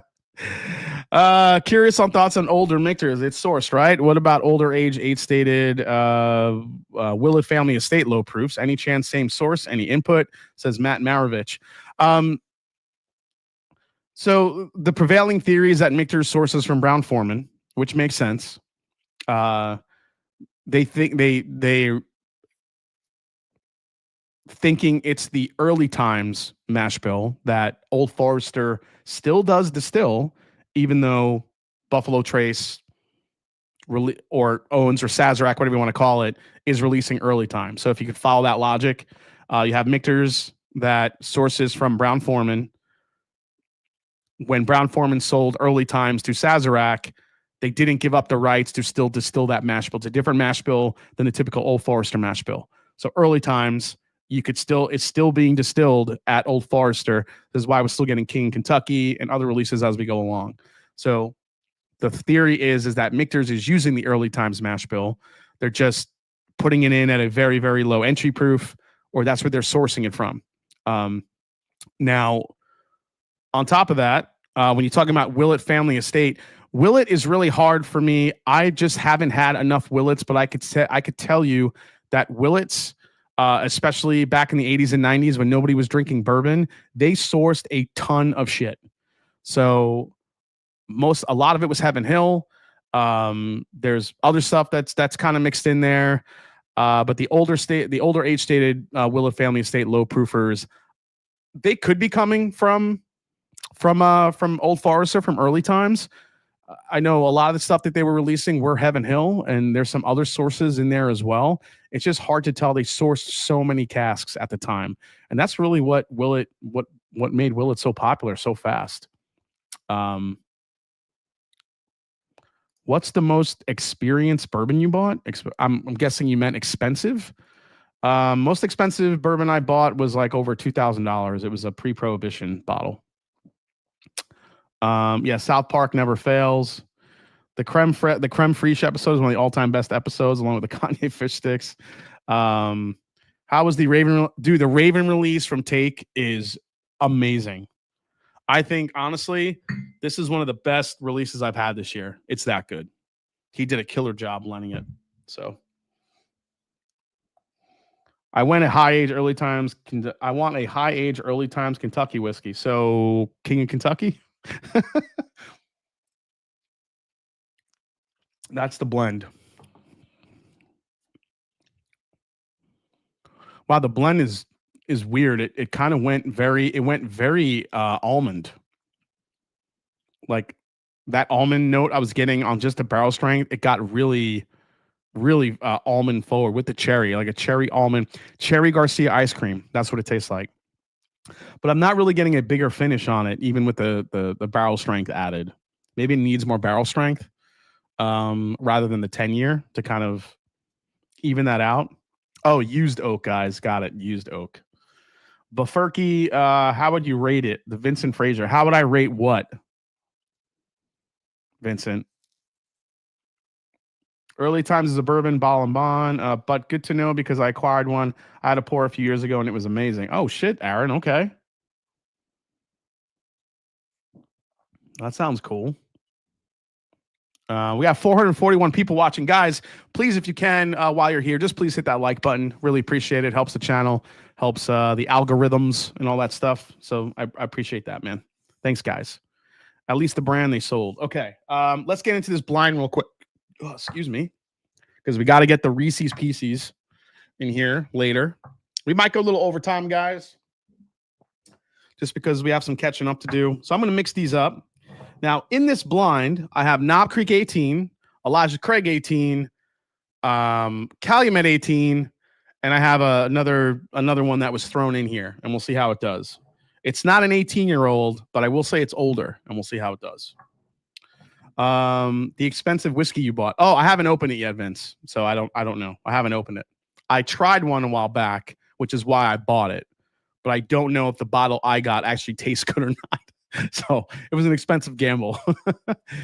I'll trade you some current. I'll trade you some current Willet Family Estate cinemas if you are down. Just curious what you would think. Never see reviews, but it's some of my all-time favorites. Yeah, I never get a chance to buy a lot of those purple tops. I just think they're very, very expensive. I don't like the oldest ones that I see come my way are what 9, 10 years old. I think I have one that I haven't opened yet. That's I think 11 or 12 years old. I think that might be the only Willet purple top I have that's plus 10 years. So waiting for the special occasion. Yeah. I mean, I don't know if I'm going to open that on, I have some bottles set aside for when I hit 100K. So we'll get there. That's going to be a fun night. I'll have a lot of fun bottles and be cracking open that night. So more content tonight. Oh man, I might have to drink a little bit longer. Oh no. Jason, if you were going to age Shelford juice in your own small barrel for fun, what would you grab or blend? It's a good question, man. Are you talking, well, White Dog isn't really universally sold, but I would probably try to barrel age a Burai, like get 2 young whiskeys. You know, it'd be cool when that benchmark rye comes out. Get a benchmark, get like the benchmark top floor, or just a benchmark single barrel or benchmark bonded. Throw that in a barrel with the rye and see what happens. I'd probably do that. That'd be pretty cool. Also,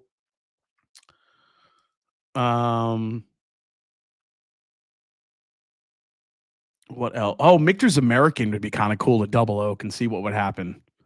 Because it's a lower proof. Throw some Michter's, fill a barrel with Michter's American. See what happens with that. That would kind of be a cool experiment. What else? I'm just like looking at some of the bottles here, trying to get ideas. Or dude, take Wild Turkey 101. Freaking throw it in a barrel. I don't think we've had a double oaked Wild Turkey product. Double oak a Wild Turkey 101. Fill it up. See what happens. That could be pretty cool. Yeah, that's what I would do. Or shit, Eagle Rare. If you could get Eagle Rare for retail, I would fill a bottle with it. A barrel, I should say. Double oaked Eagle Rare. Are you kidding me? Let's do it. I'm going to do it. I'm going to buy a barrel in double oak Eagle Rare. That's my next venture. Oh, man. Yeah. Jason, I got a bottle of your Penelope Rosé Cask Finish 110 proof for Mother's Day and sipping. It's so yummy. Yeah, Tiffany, isn't it good? It's so sneaky good, that rosé finish. Master's Keep 1 was toasted, Nathan. It was toasted. That's different. Toasted. Not double oaked. It's toasted. That doesn't count. My EC18 is the better of the 2 that I have. So, all right, let's get into it, guys. Call it Toasted Eagle Rare. LOL. All right, let's get into this shit. Let's see what we get here. Let's see what 18-year wins here. Oh my God, this first one smells fantastic. Holy God. I mean, yeah, it's 18. It's going to be oaky, tobacco, leather.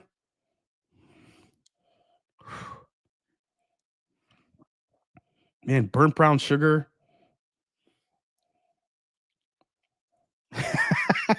2 oaks.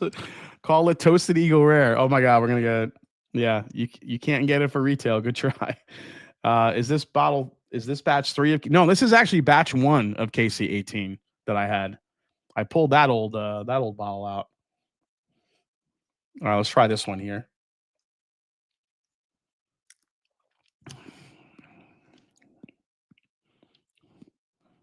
Well, that's really good. Holy shit. Cherry, almond, oak, a little bit of spice, not much. Not getting a big finish here. But man, the mid palate on that is fantastic. Man, it's so vanilla heavy, that first one. I put Eagle Rare in a maple syrup barrel. Wasn't bad. Maple syrup, that's too much sweet, man. William Wiley, too much sweet. Eagle Rare is already inherently sweet. I don't feel like it needs more sweet. That's just going over the top. EC18, the prime example of over oaked and watered down to make it worse. Says Parky519. Man, you guys really do not like EC18. It's like I'm surprised, but maybe not surprised. I haven't seen one positive thing in the chat about EC18. Like everybody just hates it. Nobody's had a good experience with EC18. Nobody. I'm asking. Nobody?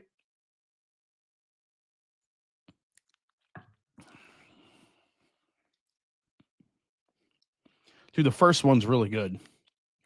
Super rich, super flavorful. The oak is there, but it's not overdone. That is a good 18-year whiskey. I liked EC18 in a blind, and I hated myself. That's Nashville Mac. Jason, you see any of those videos going around of that insane drummer out of South America? The dude is off the charts insane. No, I haven't, Paul P. You're going to have to email me that. EC18 needs like 30 more proof points. I love Heaven Hill. EC18 is a waste of time. Wow. Dude. Okay. All right, let's go to the second one here. Oh, the second one I do not like on the nose. Oh, what the fuck is that? This smells like shit. Not like shit, but it doesn't smell great. Doesn't nearly smell as good as the first one. Ooh. It smells very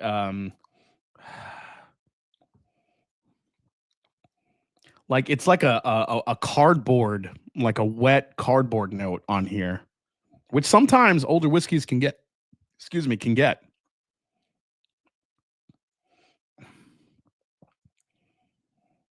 Man, the hate on EC18 is crazy.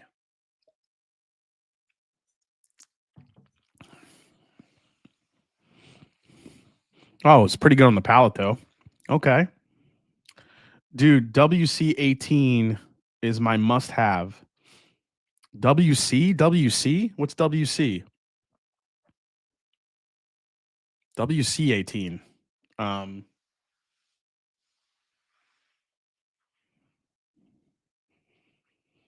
I can't keep up the initials. What's WC18? Oh, EC18. Sorry. Yeah, that makes more sense. You threw me for a loop there. Okay. This one isn't as bad on the palate as it was on the nose. Like the nose just wasn't coming off the first one. This one just wasn't doing it for me. But the palate on is actually really nice. White Claw. Well played, sir. Okay. That's pretty good. I don't know if I like it more than the first one. Actually, the second one has a better finish than the first one does, which is good. I like oak, but I found my EC18 and other old whiskeys to mellow out and open up with time and air. Let me see here. I mean, are you guys ready for this? You guys ready for the Knob Creek 21? I mean, it's coming. Knob Creek 21 is I mean, it's happening. So yeah. I mean, I feel like a lot of people are already freaking out that it's going to be over oaked, but I mean, it's 21 years. There's going to be oak there. So it is what it is. All right, let's go to this one here. Decent nose. Again, not as flavorful as I'm finding on the first one, but it's pretty good.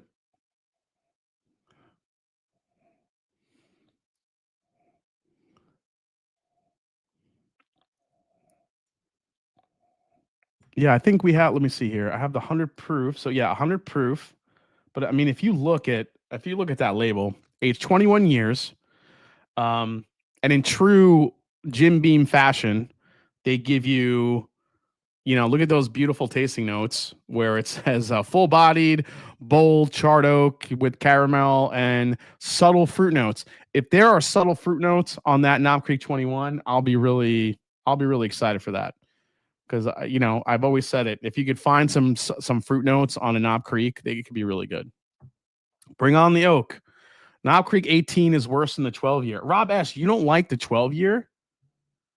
You might be the only person I've ever talked to Yeah, are you guys talking about El Estepario Siberiano? If that's what you're talking about, then yes, he's insane. No, I did not try the Knob Creek Eli Manning single. I think those were only released in New Orleans, Albert Malone's.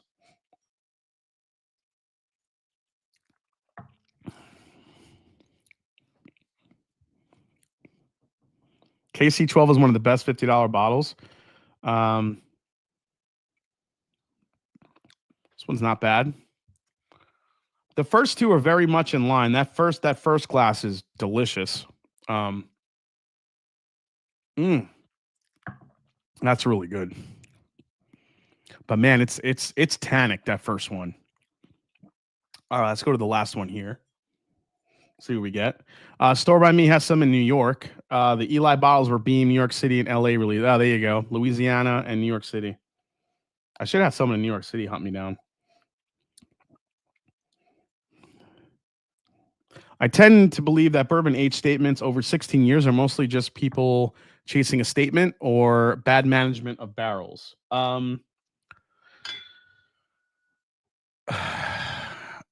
Okay.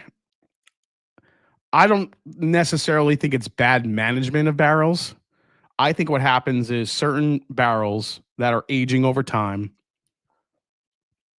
You got to remember, a lot of these barrels get tasted, and then some show potential for hitting higher age statements. And then sometimes, a barrel can change from really good to bad in the course of like a month or two.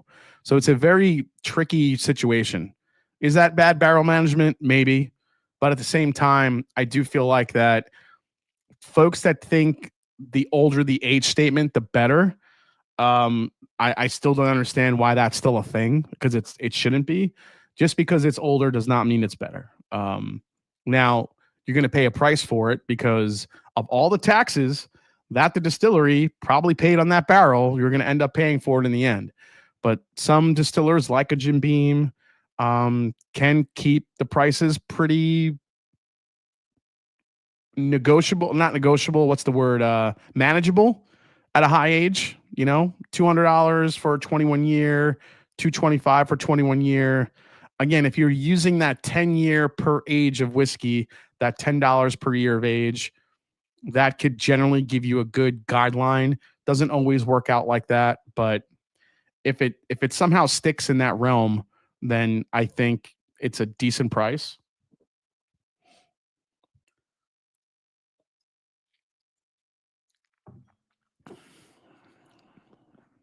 Wow, this one.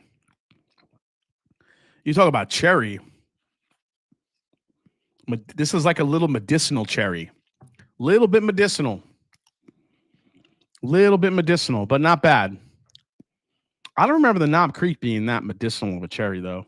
I'm not sure which one. Maybe that's the Calumet as it opens up, getting more and more cherry. Interesting. But there are plenty of 6 to 9 year olds that are awesome. Yeah, for sure. Diego, I could not agree with you more. I think that sweet spot, that 8 year, 6, 7, 8, sometimes 9 years, some of those barrels are absolutely fantastic. I mean, you talk to Jimmy Russell. We've said it before. Jimmy Russell likes 8 year, 9 year old whiskey at 101 proof. He thinks anything over that is over oaked and dumb. He said as much last week when we were there. It was pretty funny, but I mean, that's what he believes. All right. So 1 and 4 are the standouts. These two are kind of in the middle.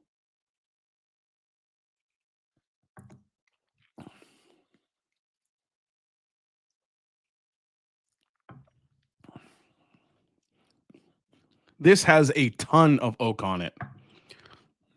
Wow. I wonder if that's the one I just threw in at the end just to see how it would do. Jacob's Well 17 year. Absolutely, Nathan. That was a hitter of a release. Rare breed. That 21 will take months to open. You won't get a true review on the KC21 until Christmas, says Whiskey Habit. Yeah, I think when I get that bottle, I'm going to pour like 2 or 3 pours out of it and then leave the bottle open overnight. I do that with some reviews, especially super high ages, just to see what happens. I didn't do it with the Calumet just because I bought them and I had to film before I left. So Normally I do that, but yeah. No, Jimmy Russell does not like Russell Reserve 15. He thinks it's overdone. Nope, he does not like it.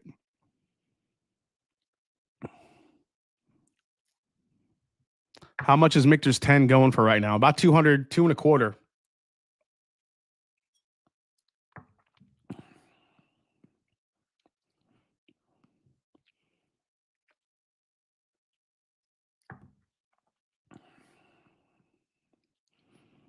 This one is my last place. This one is very uninteresting compared to the other. These three are actually really good, but this one is very not interesting. So that's my last place.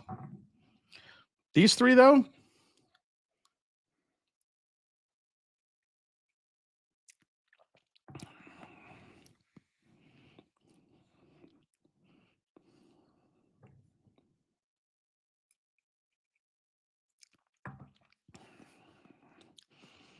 that's good.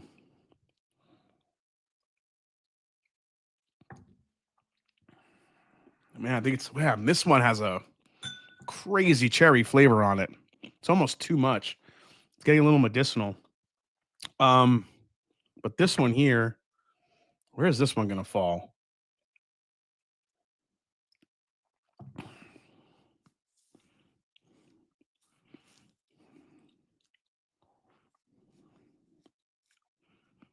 Okay. So this is last place. I think this one's gonna be second to last.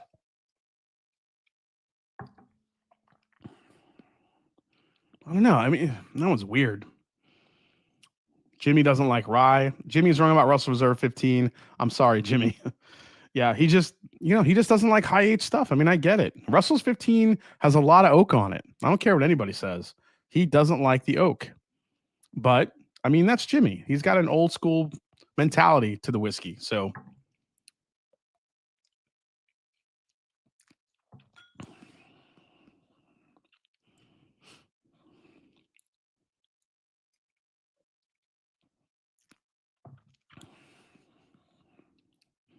man, this one is really good. It's like candy. Between these two, the nose is better on this one. The palate.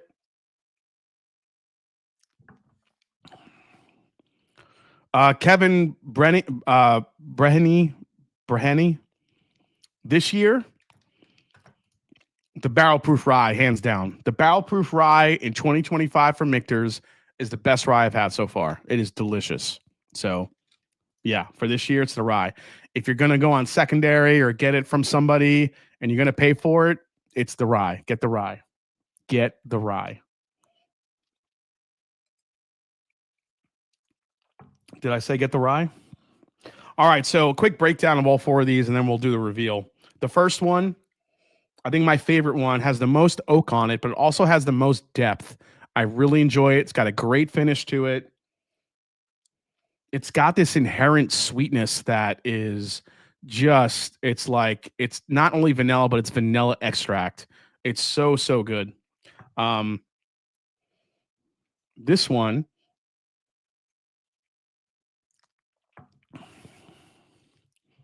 it's good, but doesn't really live up to what number one does. And the third one,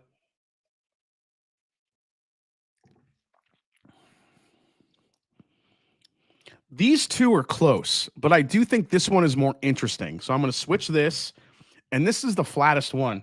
This one I'm really not digging, and it's just there's not a lot going on in it.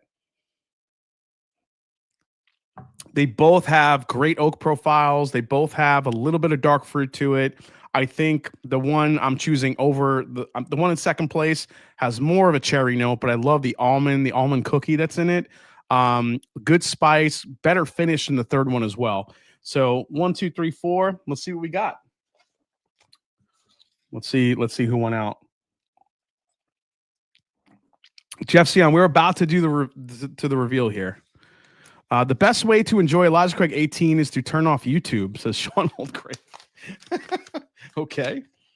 All right. First one here. Let's see what we got. Last place goes to, I mean, you guys called it, Elijah Craig 18. And that's my better barrel that I have. What is up with Elijah Craig 18? Just that's not a surprise. Okay. So you guys completely saw that coming. Got it. Now it gets interesting. All right, let's go to third place. Third place is the D. The D belongs to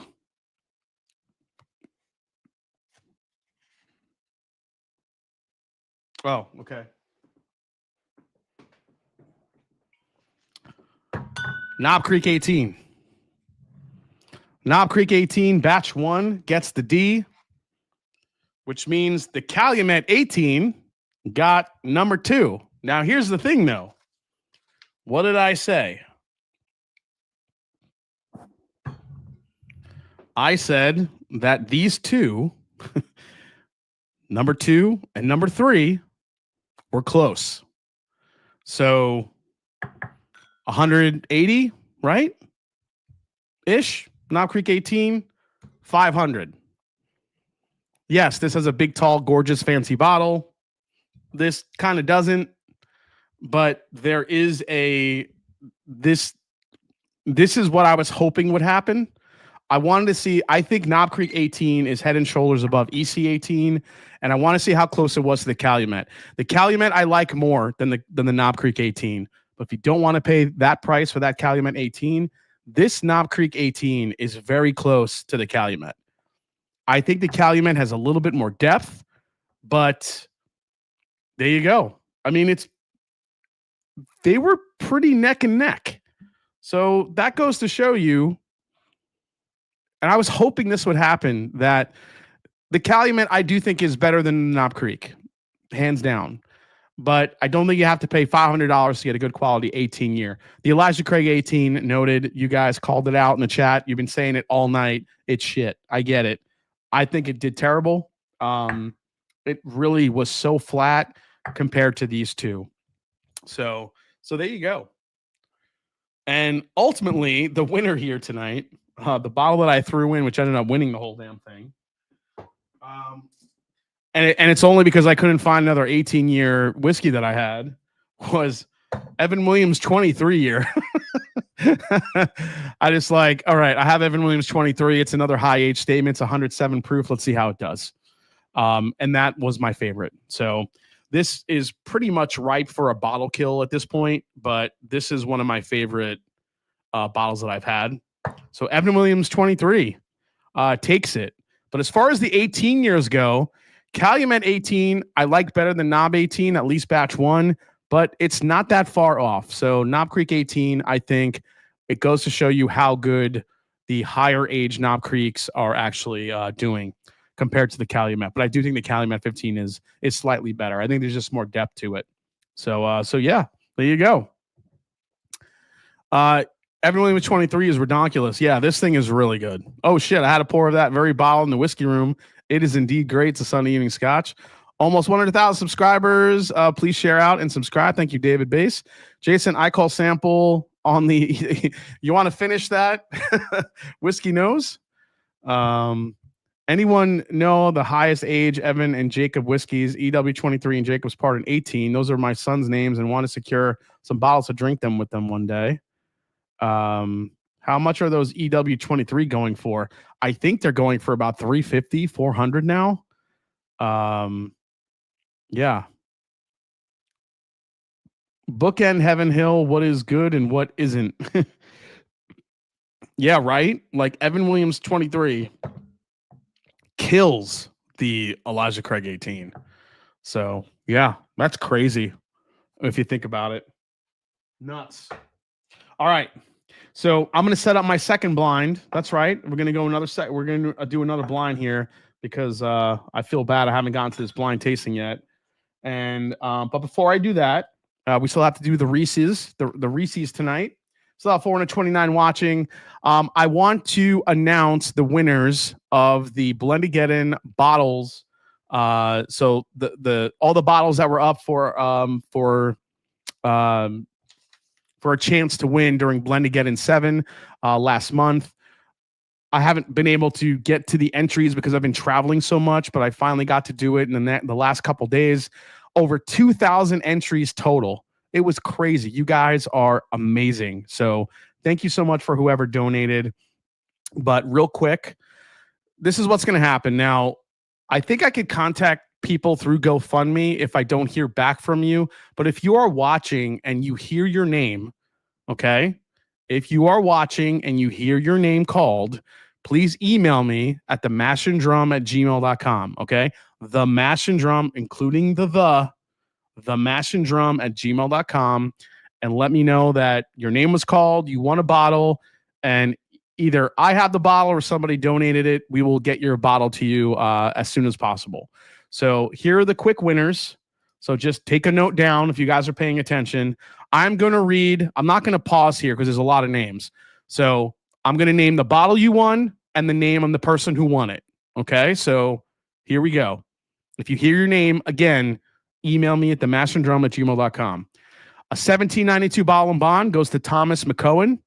2016 Elijah Craig 94 proof pirate bottle goes to Danelle Lynn. Art of the Spirit Weeded Bourbon 20 years old goes to Anthony Ignacek. Backbone Bourbon Single Barrel Dusty Wonka goes to Keith Josephson. Backbone Bourbon Single Barrel Sticky Icky goes to Blaze Kurz. That's right, Blaze. If your name is Blaze, that's badass.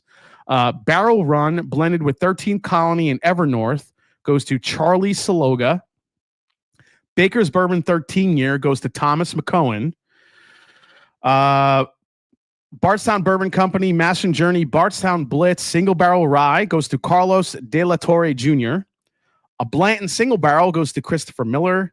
Another Blanton Single Barrel goes to Anthony Iturrieta. A Blue Note Bourbon Single Barrel goes to Tim Jurgensen. A Buffalo Trace sample pack, including Blanton's Gold, Stag Jr., E.H. Taylor Rye, E.H. Taylor Single Barrel, and more, goes to Charles Ash. Copper and Cask 9-year small batch goes to Donald Prince.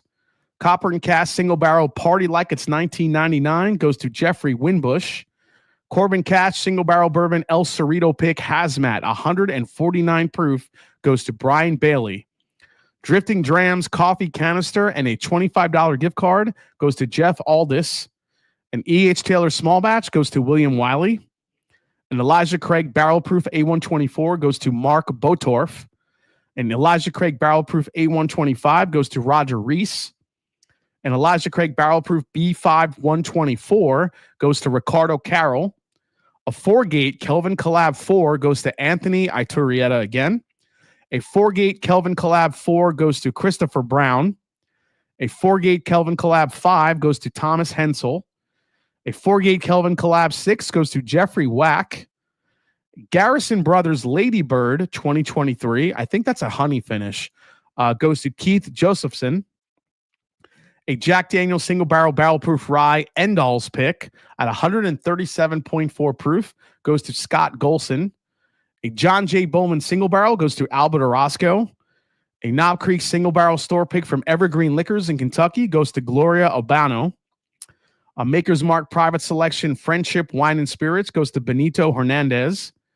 A Manifest times Take Blended Whiskey pick goes to Ed Williams, Big Ed. Mash and Journey Russell Reserve Single Barrel Camp Nelson E goes to Curtis Durham. An Old Forester King Ranch goes to Scott Ayers. Or Scott Ayres. Old Forester 100 proof Mash and Journey Hawk Tua goes to Gary Stigman. A Penelope F Cancer Bourbon 2025 goes to Albert Orozco. A Pursuit United Double Oaked Rye goes to Wyatt Toulson. A Pursuit United Melwood and Derbytown 375 combo goes to Ed Douglas. A Rare Character Bourbon Finish in Apricot Brandy Barrels goes to Daniel Hooper. A Rare Character TKO 14 Rye goes to Tommy Kolowith. Another Rare Character TKO 217 Rye goes to Marshall Conico. A Rocktown Toasted French Oak Single Barrel goes to Wade Ward. A Russell's Reserve Rye 6-year-old bottle goes to Randall Erickson, the old bottle, not the new. A Russell's Reserve Single Barrel Frankfurt Bourbon Society pick goes to Albert Orozco. A Sealbox 10-year bourbon goes to Jeffrey Gamble. A Smoke Wagon Single Barrel Bourbon signed by the owner goes to Donald Prince. A Stag Junior 23B goes to Mike Ives. A Stag Junior 23C goes to Daryl DeAngelis. A Still Austin Mash and Journey Liquid Schwartz pick from Still Austin goes to Thomas Schneider. A Weller Antique 107 goes to Wallace Hare. A Wild Turkey 101 70th anniversary goes to Walker Hines. A Wild Turkey 101 gift shop single barrel goes to Lenny Poeg or Poage. Another Wild Turkey 101 gift shop barrel goes to Paul Piotrowski. A Wilderness Trail store pick called Ryham goes to Virginia Rose. And a Woodford Double Oak 2025 release goes to Walker Hines. So congratulations to all the winners. That is everybody. Congratulations. And again, if you heard your name and you're watching, please email me at themashanddrum@gmail.com and we will get your bottles to you as soon as we can. So thank you so much, guys. Okay. Another blind. Let's go with this. Here we go. We're just going to do it. We still have almost 400 people watching. Thank you so much, guys. So this is from, I don't know if he's in the chat. Eric Snyder sent me this blind tasting. And all he said was, it's a 4-way blind. And he said, find the similarities in this blind tasting. So let's see if I can do that. We're going to find the similarities. Okay. Oops, sorry, guys. That was kind of loud. Let me move these back. All right, so that's B, D, A, and C. Shit, I almost broke that. Okay. All right, that was a big giveaway. Nice. Yeah, Bill, we gave away quite the amount of bottles. So, yeah, people probably left because, like, I'm not winning, so they probably left. So yeah, but a hell of a giveaway. Again, we raised over $16,000 total. So it was pretty incredible. It was an incredible night. So, all right. Damn, I hate when they use electric tape. I can't see shit. It's gonna fucking rip this thing.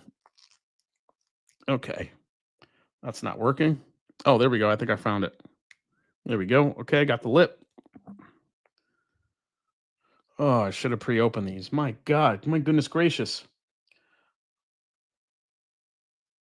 There we go. All right, so while we're opening these, guys, Andor on Disney Plus.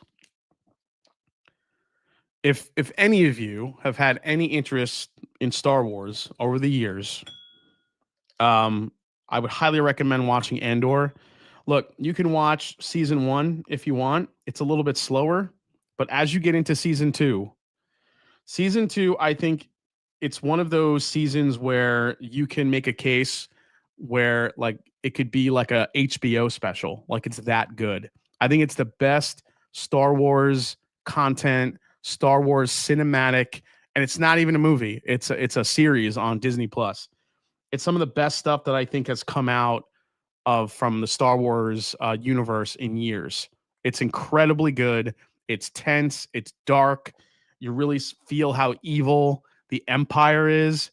It's crazy, crazy good. So highly recommend it if you guys haven't watched it yet. It's very emotional. It's very, like I said, it's very dark. The writing is incredible. The acting is incredible. So what they're doing with Andor is they're doing different arcs. So they have like 3 episode arcs that are like from 1 year to the next. So the first 3 episodes is 1 year. The next 3 is like a year later. The next 3 is another year later. So you see this evolution of the story arc going forward and how it's progressed. And each and every year, it's just the arcs. The last one that they just, so all the arcs get released on Tuesday nights. And this last one that I watched last night, all 3 of them, I could not go to sleep. It's almost like I had to take a breath.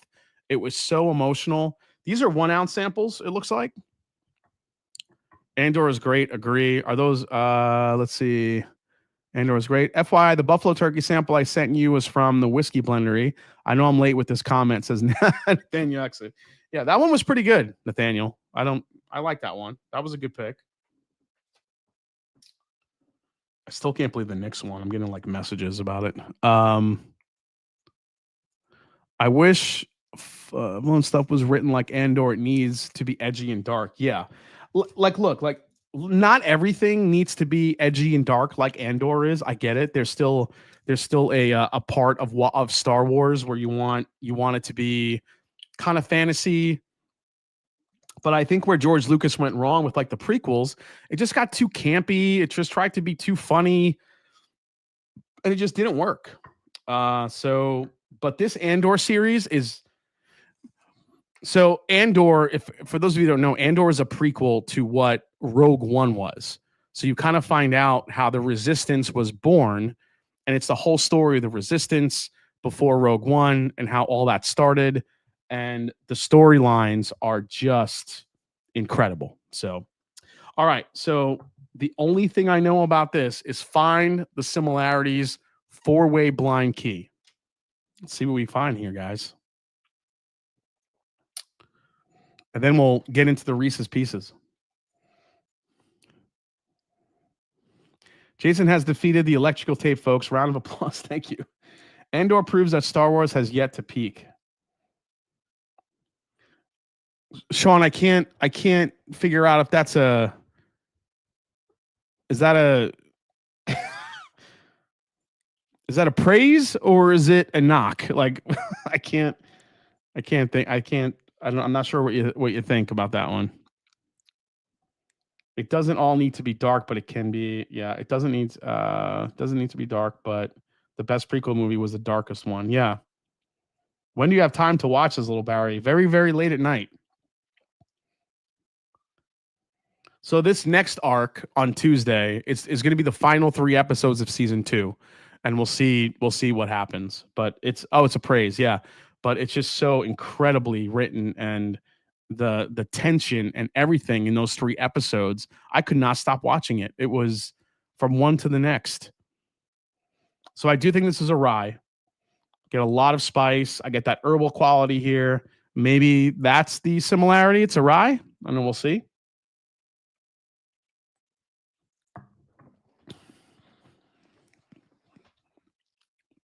That's a funky rye. Maybe it's an old rye. Like, I feel like I'm getting that weird bitter oak note in the whiskey that makes me think it's a high age. But man, that's good. It's very rich. It's dense. It's oaky, almost like funky oak basement, like dungeon, not dungeon. What's the word? Dungeon. What the hell? Like a dingy like basement where there's a lot of like dust and funk and yeah, but not in a bad way. Like sometimes you get like that bitter, weird, like basement funk. This is a kind of a sweet one. I get the Disney plus Hulu plus Max bundle for $30. No ads. I feel like it's worth it personally. Dank. Yeah, dank. That's it. Dank.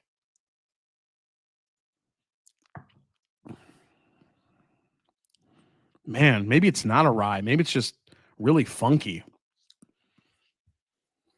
I feel like it smells like a rye, though.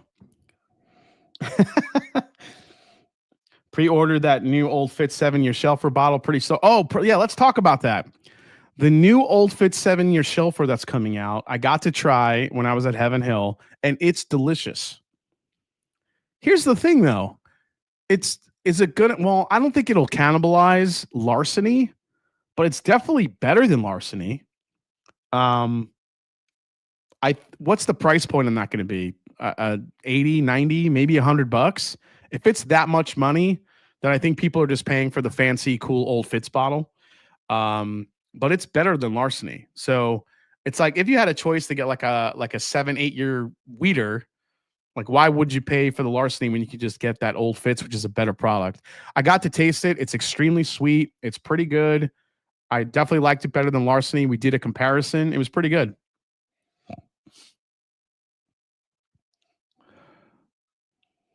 Maybe they all have single malt blended in. Never heard something that tastes dank being good, says Sky. Well, yeah, there's like a level of dankness that gets to a certain point where it just tastes awful. That one it's borderline. All right, number 2 does not smell dank at all. This smells like a regular bourbon.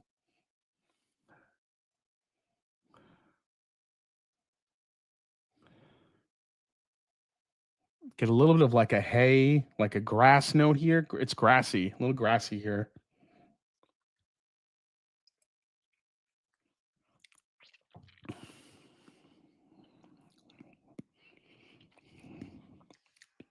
Man, these are weird. These are funky and weird.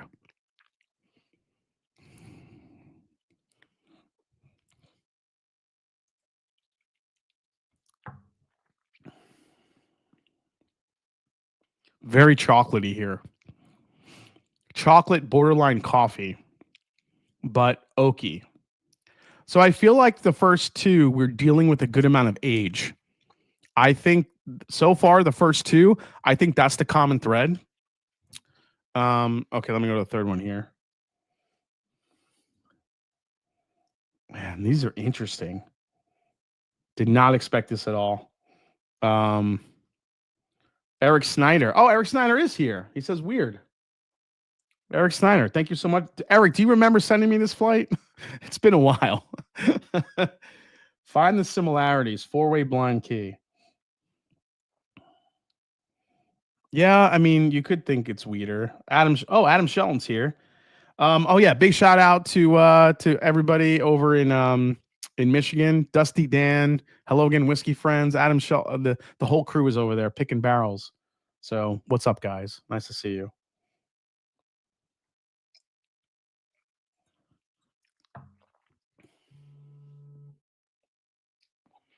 Third one also has a funk to it.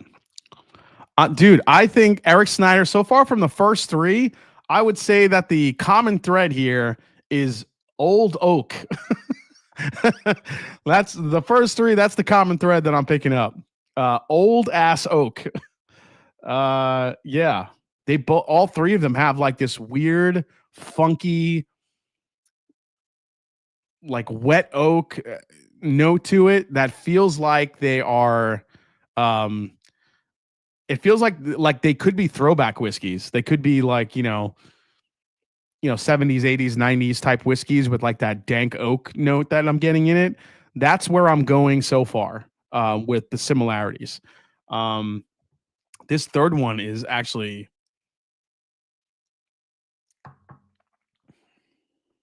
oh my God, the third one has such a unique funk to it. This is a really interesting flight. I'm digging this, Eric. Thank you so much, man. The Master Drum, you want us live from the casting couch? If I do an after party, you guys could tune in. Okay. Let's go to the fourth one here.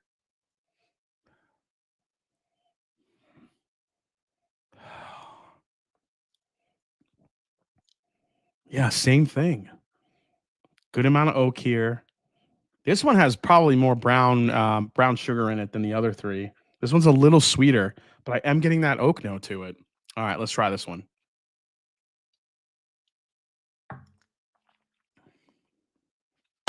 Same thing. Same thing. All right, Eric. All four of these have a funky oak, weird thing on the back end. So also, I feel like they're low proof. I'm not getting a super high proof from any of these. So I feel like these are older whiskeys. I'm thinking these are how far back do I want to go on these? I'm going to guess 19. Shit. I'm going to guess. Hold on a second here.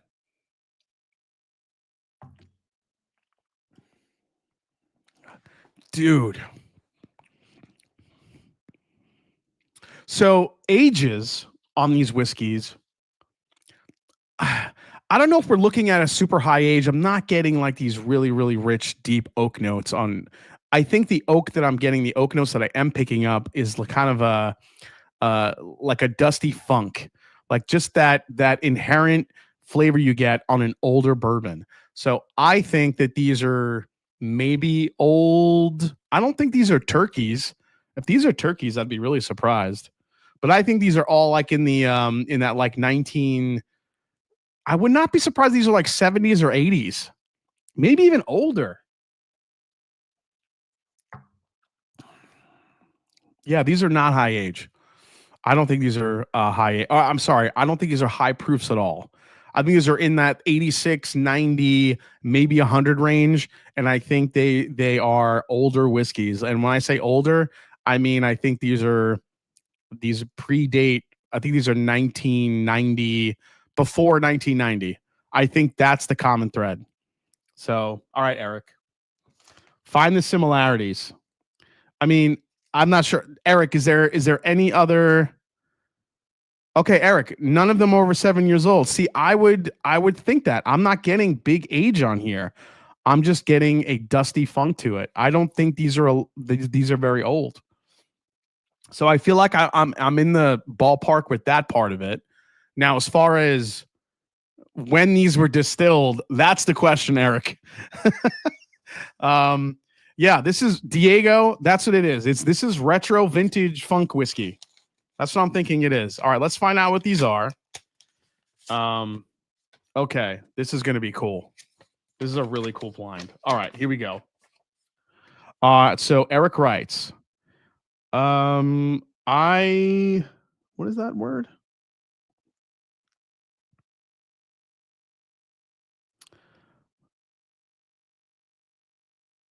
I recently found myself really enjoying rye whiskeys, especially after Bardstown Blitz. Living in Baltimore, I have access to Sagamore. After picking up this 7-year bonded, I decided to do this blind and thought you would enjoy it as well. Dude, are you serious?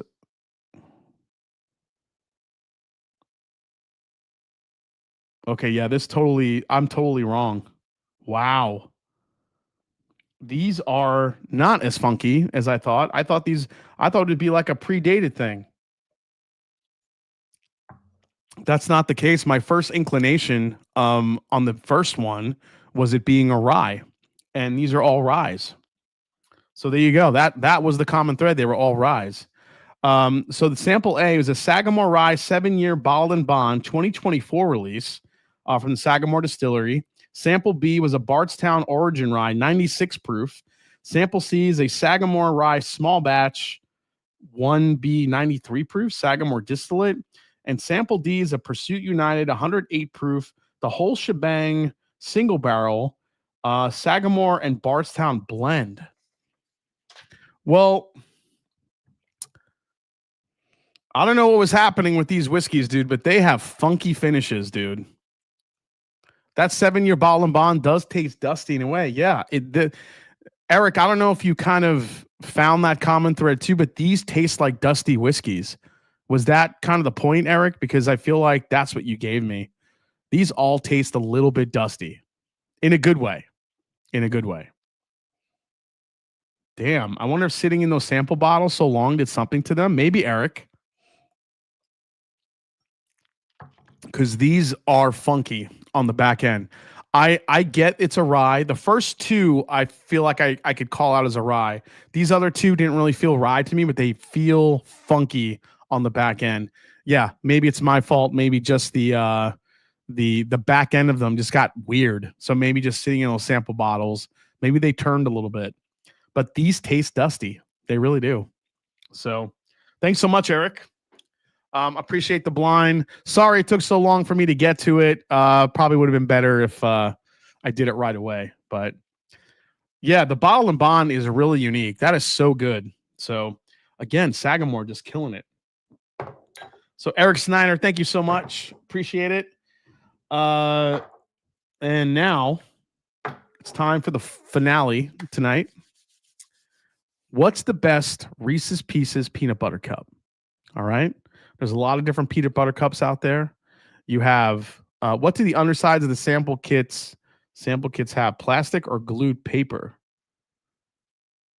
Glued paper. The undersides of the sample kits have it. There's no paper to it. It was just tape, and it's got the plastic airtight seal. All right. So here's the deal.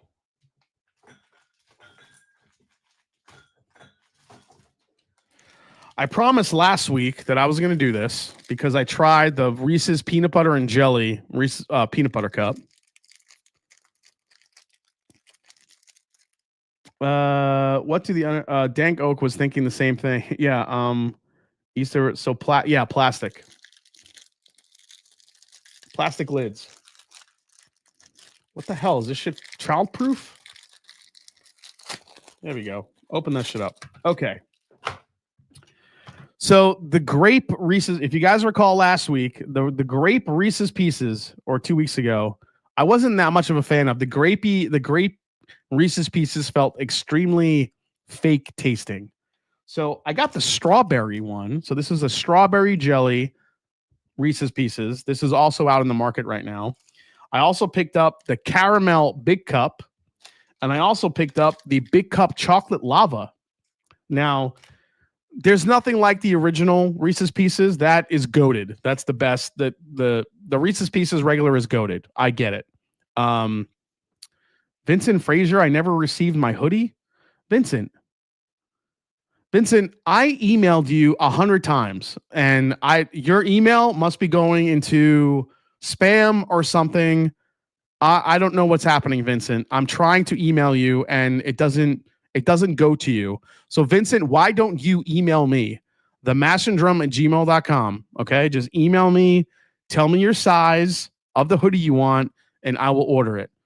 For whatever reason, when I emailed you after you filled in the form, I don't know if it's getting picked up by spam, but just email me directly, please, and I will get your hoodie ordered. Okay. Okay. End of stream alert shots over end of stream can't. Come on, Nathan. How much freaking Malort do you want me to drink? Jesus. Just a freaking Nathan is just glutton for punishment. Asshole. I'm only kidding, man. I love you. All right, let's go to this one here. All right, so we're gonna try this.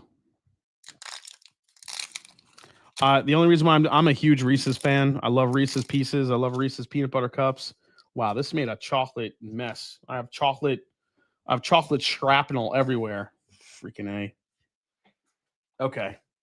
All right, let's try this. So this is the caramel, I believe.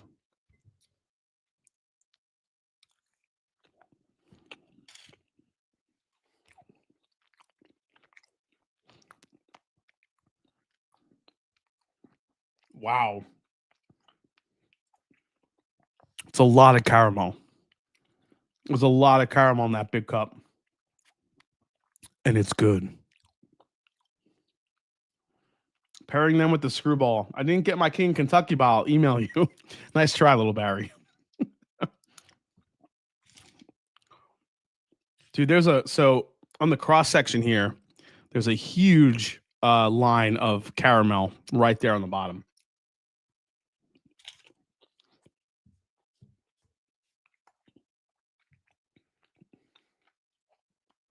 And that with the peanut butter, dude, that's delicious. The caramel one is really good. I dig that one. I like the caramel, the peanut butter combination. Great mix of flavors. The caramel is actually has like an elevated sweetness to it. It's not a dark caramel. It's a light caramel. All right. Second one we're going to is the big lava. This is the Reese's Pieces with the chocolate freaking fountain in here. Let's see what happens.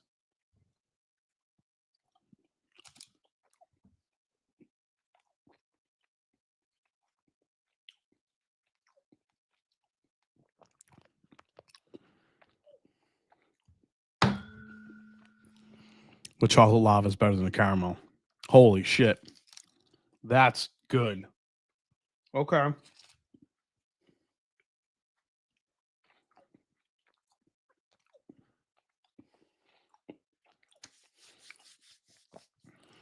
I mean, chocolate peanut butter. Here's what I'll say, though. The chocolate influence with the peanut butter is more subtle than the caramel influence with the peanut butter. The caramel in this one, this is like so ridiculous. Whatever, we're talking about this.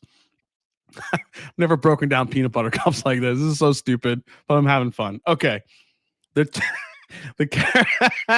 caramel here is actually more of a flavor bomb with the peanut butter versus the chocolate. I feel like the chocolate and the peanut butter, they already go so well together. It doesn't really feel like it's an elevated experience. The caramel, though, I think has more of a flavor punch to it. More proof, if you will. It feels like the caramel is like 117 proof and the lava is like, 98 proof. All right, let's go to the strawberry PB&J. We're doing it.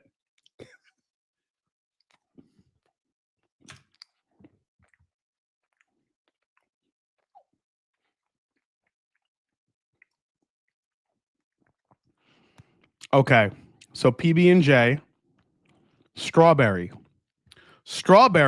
over grape. Easy. The grape, as I said, tasted fake. The strawberry doesn't. The strawberry and peanut butter, this one goes much better together. It really does taste like a strawberry peanut butter sandwich. Strawberry jelly and peanut butter sandwich for sure. I think the strawberry is definitely better than the grape jelly one. But do I like it better than the caramel?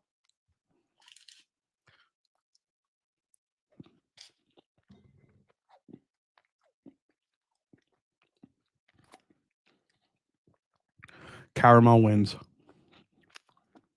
The Reese's Big Cup Caramel. I would probably put the strawberry second and the Big Lava third. The Big Lava just doesn't offer enough of a difference than just having a regular Reese's to me. Unless I got one that skimped on the chocolate. But the Reese's Big Cup Caramel is another level. It's another level of Reese's. That's my new favorite. Then the strawberry, and then the Big Lava is good, but I just don't feel it's enough of a flavor bump. Let me try it one more time before we call it a night here.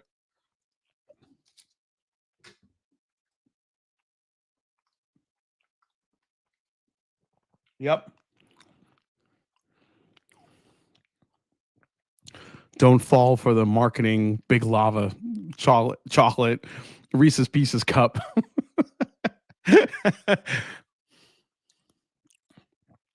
The caramel. Next time you go to the store, grab a Reese's Big Cup Caramel, cut it in half, cut it into quarters, share it, or just eat the whole damn thing on your own. It's really good. The elevated caramel sweetness really adds to the Reese's Peanut Butter Cup experience. Again, outside of just a regular peanut butter cup, the caramel, I think, is my favorite alternate peanut butter cup. The strawberry, I really love. I think the strawberry is way better than the grape. I would take the strawberry. So caramel, strawberry, then Big Lava, then grape. Grape's last. So that's my ranking. So, okay, pork chop. So, yeah, pork chop's done with the Reese's peanut butter cups. I'm glad you guys enjoyed it. Thanks for hanging out tonight. This was a lot of fun. It was good to catch up with you guys with everything going on. We will be back next week with another fun episode. I think I have a cool, I may have a guest lineup for next week, but hopefully that works out. We'll see what happens. With all that said, make sure you like the video, subscribe to the channel if you haven't yet. And as I always say, it's not about the whiskey, it's the people you share with. Cheers, guys. If your name was called out for one of the winners of the Blendedon bottles, make sure you email me. And like I say, it's not about the whiskey, it's the people you share with. Love you guys, and I will see you next week right here on the Master and Drum. Patreon members, after party coming at you. Cheers, guys.